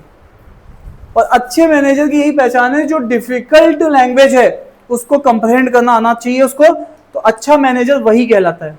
जो टॉप मैनेजर्स है ना वो यही काम करते हैं, जो बहुत टफ रिपोर्ट्स होती है उनको कंप्रहेंड करके मालिकों को समझाते हैं। ठीक है कि साहब अब मुकेश अंबानी को नहीं समझ में आएगा कि कैसा क्या चल रहा है, या नीता अंबानी को नहीं समझ में आएगा, लेकिन उसको मैनेजर डिफिकल्ट चीजों को कंप्रहेंड करते हैं उनके आगे, तो that is why they are earning money. ठीक है, तो आपको ये कंप्रहेंशन सीख रहे हो, चीज वही है, बट आप देखो उसने पहले क्या कहा, फ्रैक्शन बना रहा हूं। फ्रैक्शन कैसे बना रहा हूं, कह रहा है कि न्यूमरेटर जो पार्ट है वो तो रिवर्स वाला नंबर है। तो ये सब चीज यहां पे लिखी हुई है आपकी नजरों के सामने, बस आपको ढंग से पढ़ना है। ठीक है, क्या मेरी बात समझ में आ रही है? तो उसने ट्रैप भी डाला कि जो जनरली हमारी क्या आदत होती है, नंबर +3 किया तो हम न्यूमरेटर मान लेते हैं, लेकिन उसने साफ साफ बोला है कि जब फ्रैक्शन बनेगा और नंबर में से आप क्या घटाओगे 3, तो उसको तुम्हें ट्रीट क्या करना है, डिनोमिनेटर। और जब उसी नंबर का रिवर्स लोगे और उसमें क्या ऐड करोगे 3, तो उसको क्या ट्रीट करना है, न्यूमरेटर। साफ साफ लिखा हुआ है सामने, उसी चीज को आपको पढ़ना था। ठीक है, डन है क्या? और एक इक्वेशन तो उसने लुलू चिकारा टाइप की उसने स्टार्टिंग में ही पकड़ा दी थी कि ये लो पकड़ो, और दूसरी इक्वेशन तुम्हें बनानी पड़ी। So that is all about, ये है आपके नंबर्स के क्वेश्चंस। ठीक है, आइए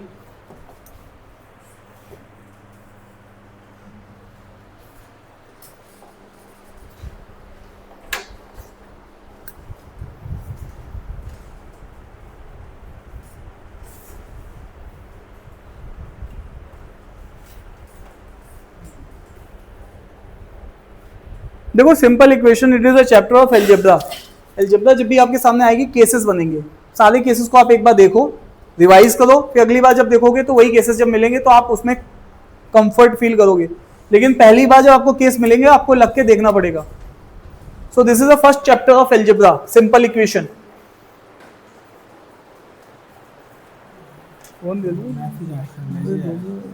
क्या हुआ, नहीं समझ में आया? तो फोकस करो, थोड़ा थोड़ा डाइवर्टेड लग रहा है मुझे जब से तुम्हें आगे बैठा दिया मैंने।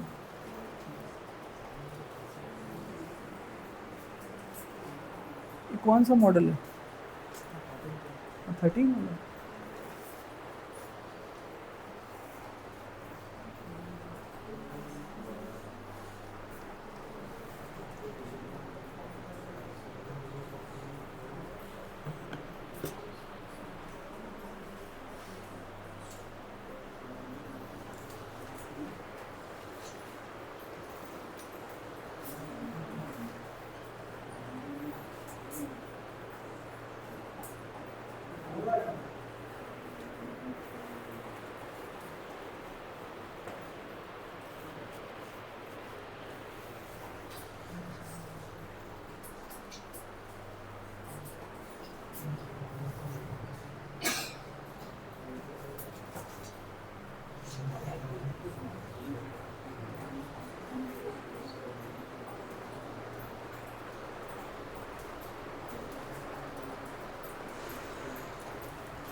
डन, ट्राई किया एक बार सबने?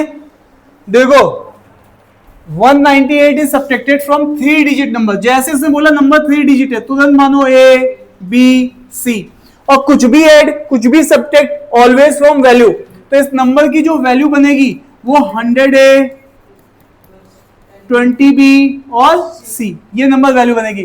तो कह रहा है जब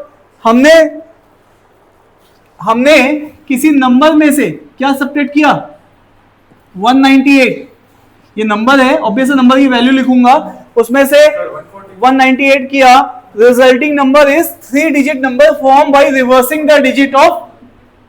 ठीक है, तो इसकी रिवर्सिंग डिजिट की वैल्यू के बराबर हो गया ये।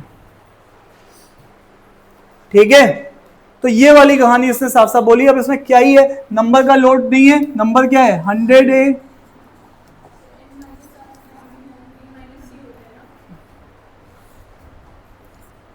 प्लस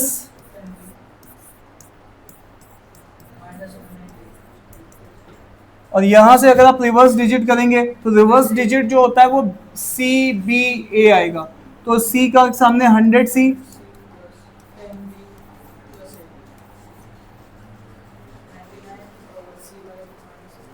तो ये 3 डिजिट नंबर को T बोल रहा है ना, N की जगह T बोल रहा है बस केवल।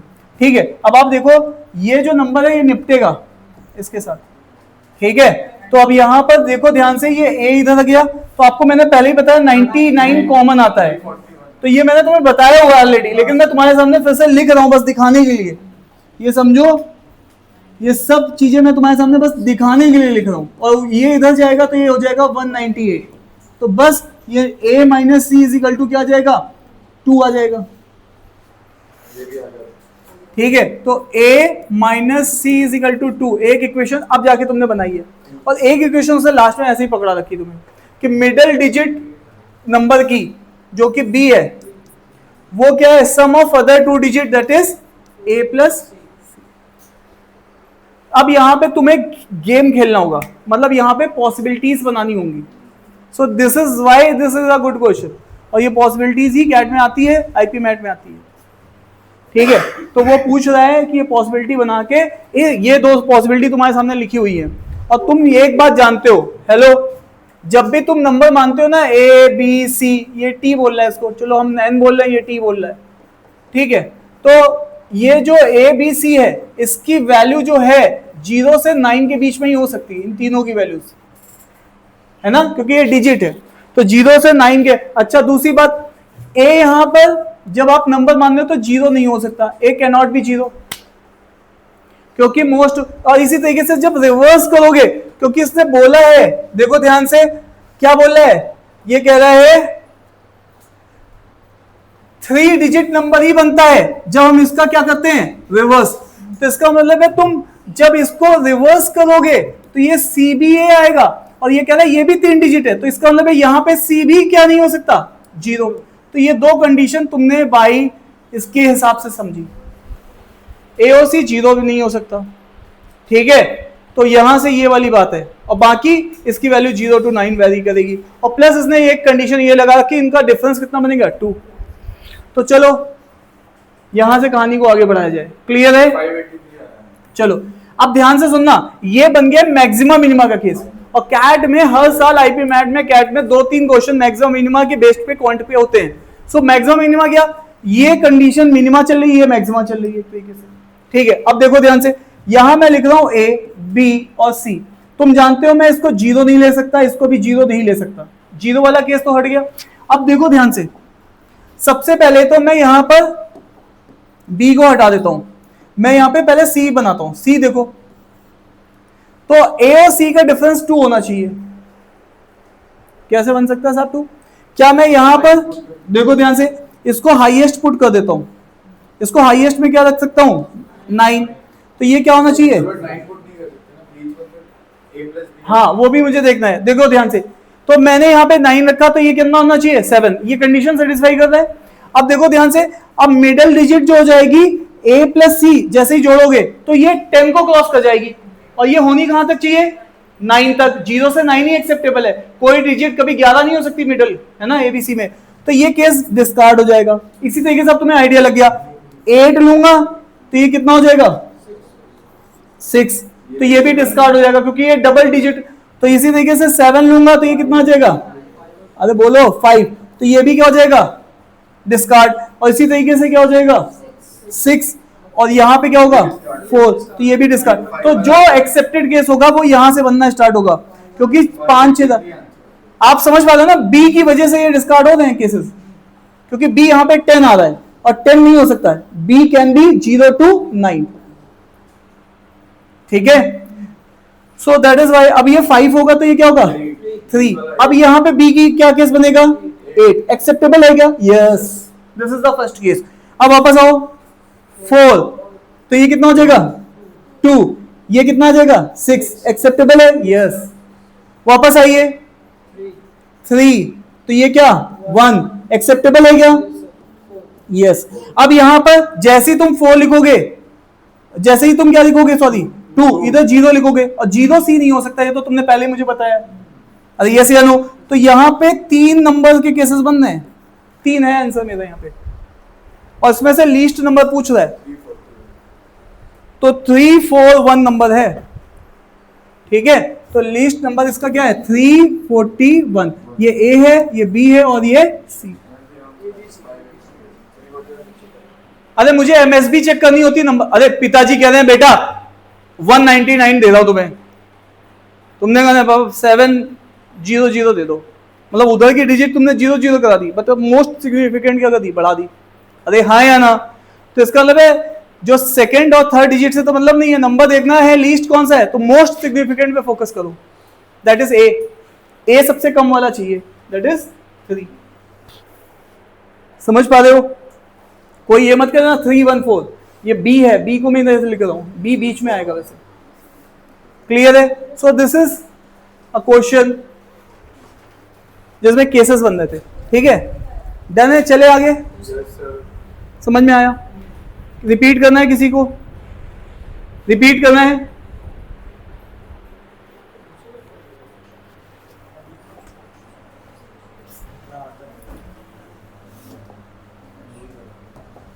हेलो, पहला टाइप क्या था? सिंप्लीफिकेशन। दूसरा टाइप क्या था? फ्रैक्शन। तीसरा टाइप क्या था? Number digit. तो चौथा था यार, अब बीच में कोई एक टाइप चला गया क्या? 3 ही बताए? नहीं, वो तो मेथड सिंप्लीफिकेशन के 3 मेथड थे।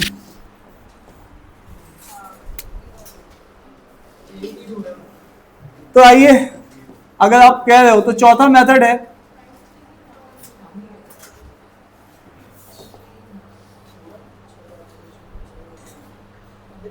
यार, ये चौथा लिखा है मैंने यहाँ पे, नहीं तीसरा टाइप है, ठीक है ठीक है, दैट्स ऑल। अब यहां पर एजेस वाले क्वेश्चन आ रहे हैं। टाइप 4 जो है वो एजेस वाले क्वेश्चन होते हैं। 6 टाइप के क्वेश्चंस आपके सामने आएंगे। तो ये एजेस वाले क्वेश्चन क्या होते हैं? इसमें आपको क्या कॉन्सेप्ट मानना है? आपको हमेशा प्रेजेंट एज माननी होती है। जैसे बोल रहे हैं फादर, मदर, डॉटर, सन, तो इनके सब वेरिएबल्स को तुम इनिशियल एज, फादर की एज, मदर की एज, डॉटर की एज, सन की एज, मतलब ऐसे मानोगे, इनिशियल प्रेजेंट एज मानोगे। कहते हैं 5 ईयर एगो, तो सब में क्या करोगे? 5 को घटाओगे, क्योंकि एज मतलब सभी में घटेगी, ठीक है। कहेगा 5 ईयर हेंस, तो क्या करोगे? +5 +5 +5 +5, और कभी ऐसा बोलता है कि यार डिफरेंस चाहिए, मुझे डिफरेंस चाहिए फादर और मदर की एज का, तो वो डिफरेंस तुम कभी भी ले सकते हो, प्रेजेंट में भी ले सकते हो, 5 इयर्स आफ्टर भी ले सकते हो, 5 इयर्स बिफोर भी ले सकते हो, कभी भी एज का डिफरेंस सेम आता है, ठीक है। तो अगर वो कई बार एग्जाम में ऐसा बोलता है कि मुझे फादर मदर का एज का डिफरेंस चाहिए 10 साल बाद का, तो 10 ऐड नहीं करना, ठीक है, सीधे प्रेजेंट का ही डिफरेंस बता देना, वो भी आपका डिफरेंस माना जाता है। अरे डन है क्या? अरे बोलो, ठीक है। तो दैट इज ऑल अबाउट, इतनी बातें हैं, बाकी अब क्वेश्चन के साथ ही सीख लेते हैं चीजों को।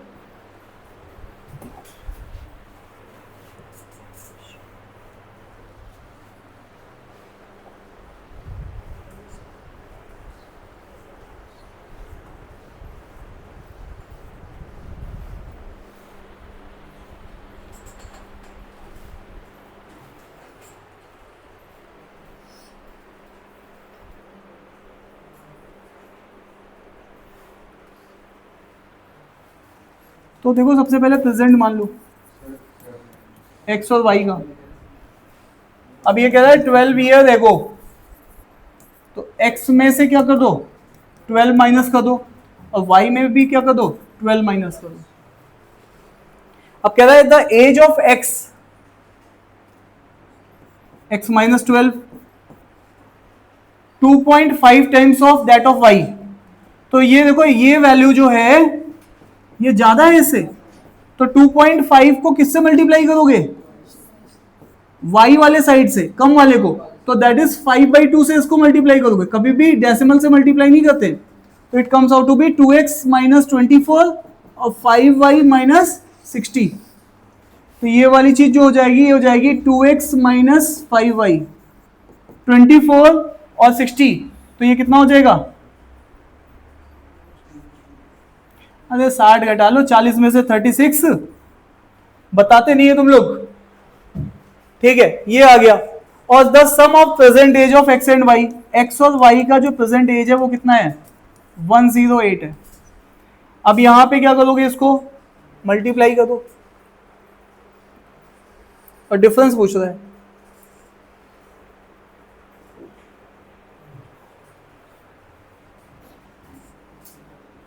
ये हो जाएगा 2x, ये 2y, ये डबल कर दो तो 216 हो जाएगा, ठीक है।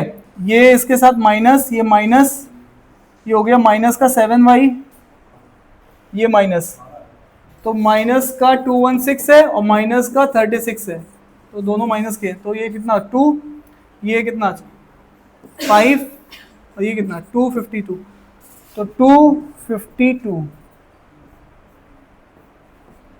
तो y comes out to be 252 divided by 7। ये ज्यादा है, ये क्या कहीं कुछ गड़बड़ हुई क्या? 21 सही तो आ रहा है। y is equal to 36, y 36 है तो x कितना आ जाएगा? x plus Y is equal to 108 था ना, तो 108 कर दो इसमें से माइनस, x 72, ठीक है। तो इन दोनों का वेट डिफरेंस कितना आएगा? 36 ही आएगा। अब देख लो यार, ये कुछ और था नहीं इसमें, ये इक्वेशन मैंने लिख ली थी, ये ज्यादा था तो ज्यादा वाला फैक्टर इसके साथ मल्टीप्लाई करो कम वाले के साथ, एक इक्वेशन बन गई यहां से, तो ये इक्वेशन बन गई, और साथ में उसने एक दूसरी इक्वेशन उसने x plus Y is equal to 108 किया था, जिसको मैंने डबल कर दिया यहीं पे, ठीक है। दैट इज ऑल अबाउट, तो it is straight forward question, इसमें कुछ था नहीं। इस क्वेश्चन को ट्राई करो।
So 5.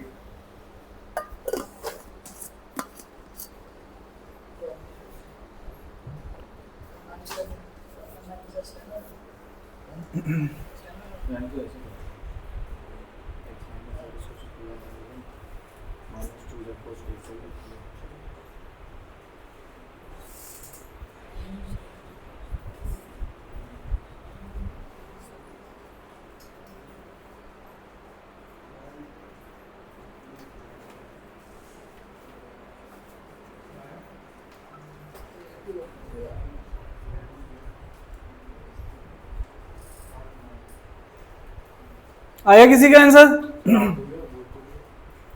आपके अलावा पीछे किसी का आंसर आया? नहीं?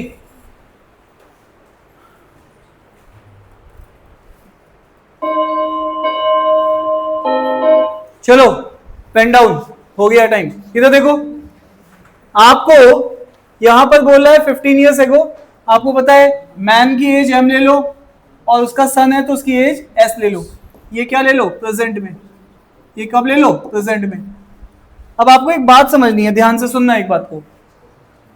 आपको हमेशा यहां पे एक चीज देखनी है, यहां पे क्या है? 15 years ago the age of man was more than thrice of son as.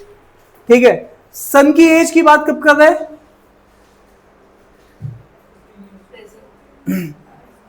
बताओ। सर 15 years ago, मतलब 15 years ago ही सन की एज के बारे में बात कर तो इसका मतलब है m-15 है। रहा हूं। -15 तो अब बताओ यहां पर कौन 3 टाइम है? सर s और +20 तो 3 टाइम हम लोग किसको करेंगे? सन को। ठीक है, +20 उसमें +20 भी कर देंगे ना, 20 years more than thrice। चलो देख लेते हैं 20 years मोर है। इधर देखो एक बार स्टेटमेंट को फिर से पढ़ने दो। 15 years ago the age of man was 20 years more than thrice of son age. अगर सन को मैं क्या कर दूं? 3 गुना भी कर दूं तब भी मैन 20 साल क्या है? ज्यादा है। तो 20 किसको दोगे? सो दैट वो ज्यादा वाले की बराबर हो जाए। तो एक इक्वेशन तो यहां से बनती हुई दिख रही है जो कि तुम्हें बना लेनी चाहिए थी पहले वाले केस में। m-3s 15 उधर जाएगा तो प्लस का हो जाएगा 45 30, तो ये -10 आ रहा है ना? सर हम्म। अगर हम हाउ मेनी इयर्स को z ले लें, अब यहां पे देखो, अब ये क्या कह रहा है? How many years ago was the age of man thrice of his son age. तो अब बताओ यहां पर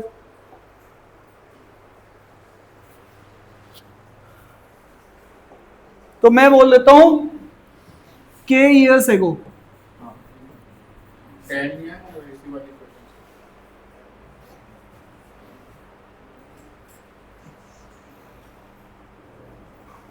क्वेश्चन m-k करेंगे और s माइनस भी क्या हो जाएगा? k, है ना? k years ago बोला मैंने, है ना? ऐसी कहानी कितने साल पहले थी? k years ago था। तब ये जो इक्वेशन है ये इसके 3 गुने की बराबर हो जाएगी। तो मैं क्या लिखूंगा? m-s-k। ये चीज किसके बराबर है? 3 टाइम्स ऑफ सन। सॉल्व कर देंगे। और यहां पे देखो ये फिर से क्या आ गया? इसको इधर लेंगे -3s, sorry 3s, equals to minus और ये इधर भेजेंगे -2 तो ये +k और ये कितना हो जाएगा? -3k। तो मुझे -2k जो है से इक्वेट कर देंगे m-3s, तो ये चीज किसके बराबर है? -10 तो -10 के बराबर है। तो k की वैल्यू किसके बराबर है? माइनस माइनस कैंसिल हो जाएगा, 5 के बराबर है। तो ऊपर वाली इक्वेशन तुमने बनाई, फिर जो कॉन्सेप्ट तुम्हें पता था, तुम्हें नहीं पता कितने साल पहले, तो k मान लो, k साल पहले। ये चीज इसका, अगर ये 30 है तो ये 10 है, तो 3 से मल्टीप्लाई इसको करोगे ताकि दोनों बराबर हो जाए। वही काम किया है, 3 से मल्टीप्लाई इसको कर दिया। ठीक है, और उसने क्या पूछा था कि कितने साल पहले, k की वैल्यू वो जानना चाहता है। तो k को मैंने एक साइड किया और इस वाली एक्सप्रेशन की वैल्यू तो मुझे पता थी, यहां पे उठा के इसको रख दिया -10 को। ठीक है, तो स्ट्रेट फॉरवर्ड क्वेश्चन था, 1 मिनट के अंदर सॉल्व होने वाला क्वेश्चन था, और 2 मिनट में भी सॉल्व नहीं कर दो। ठीक है, क्लियर है? चले आगे। तो देखो, जो चीजें पता है ना, जो मैंने बेसिक बताया, ऑब्वियस है उस समय तो तुम हंस रहे थे, अरे ये सब तो हमें आता है, तो वही तो लगाना है जो हमें आता है। 5 years ago, 5 years hence, वही चीजें लगवानी है आपको। ठीक है,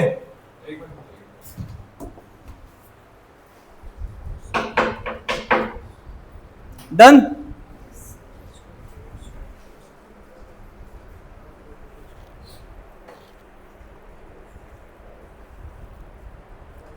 कोई डाउट है अलीना? तो क्वेश्चन बनने चाहिए, है ना? बनना चाहिए था ना ये वाला, बताओ। अरे आप ही से कह रहा हूँ, बनना चाहिए था ना। हाँ, तो देखो कि क्यों नहीं बना रहे हो फिर। ठीक है, टाइम कम हो रहा है तो कोई बात नहीं, 1 मिनट ज़्यादा ले लो, लेकिन अप्रोच सही है क्या? नहीं, टाइम नहीं हो गया, जाओ उठ के जाओ। अभी मैं टॉपिक क्लोज करूँगा, पूरे क्वेश्चन पढ़ाऊँगा, जिसको जाना है जा सकता है। ठीक है भैया, हमें डेडलाइन है जुलाई किसी भी तरीके से सिलेबस खत्म कराना है, जुलाई फर्स्ट वीक में।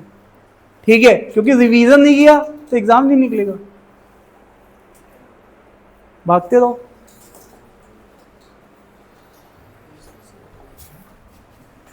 अब सोचो कुछ बच्चे जुलाई अगस्त में भी आते, 15-20 बच्चे आते जुलाई में, उस समय तुमने एक बार सिलेबस खत्म कर रखा होगा, तब वो आते, तब वो स्टार्ट करते, तो तुम जवाब दे रहे होगे, तो वो कहेंगे कि कैसे जवाब दे रहे हैं, क्योंकि उन्होंने पढ़ा होगा।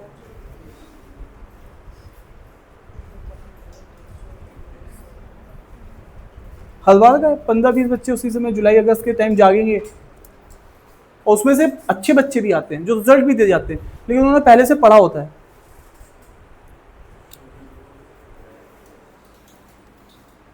देखो इसके लिए भी टाइमर चला ही देता हूँ, वैसे 1 मिनट तो निकाल ही दिया मैंने, 2 मिनट देता हूँ।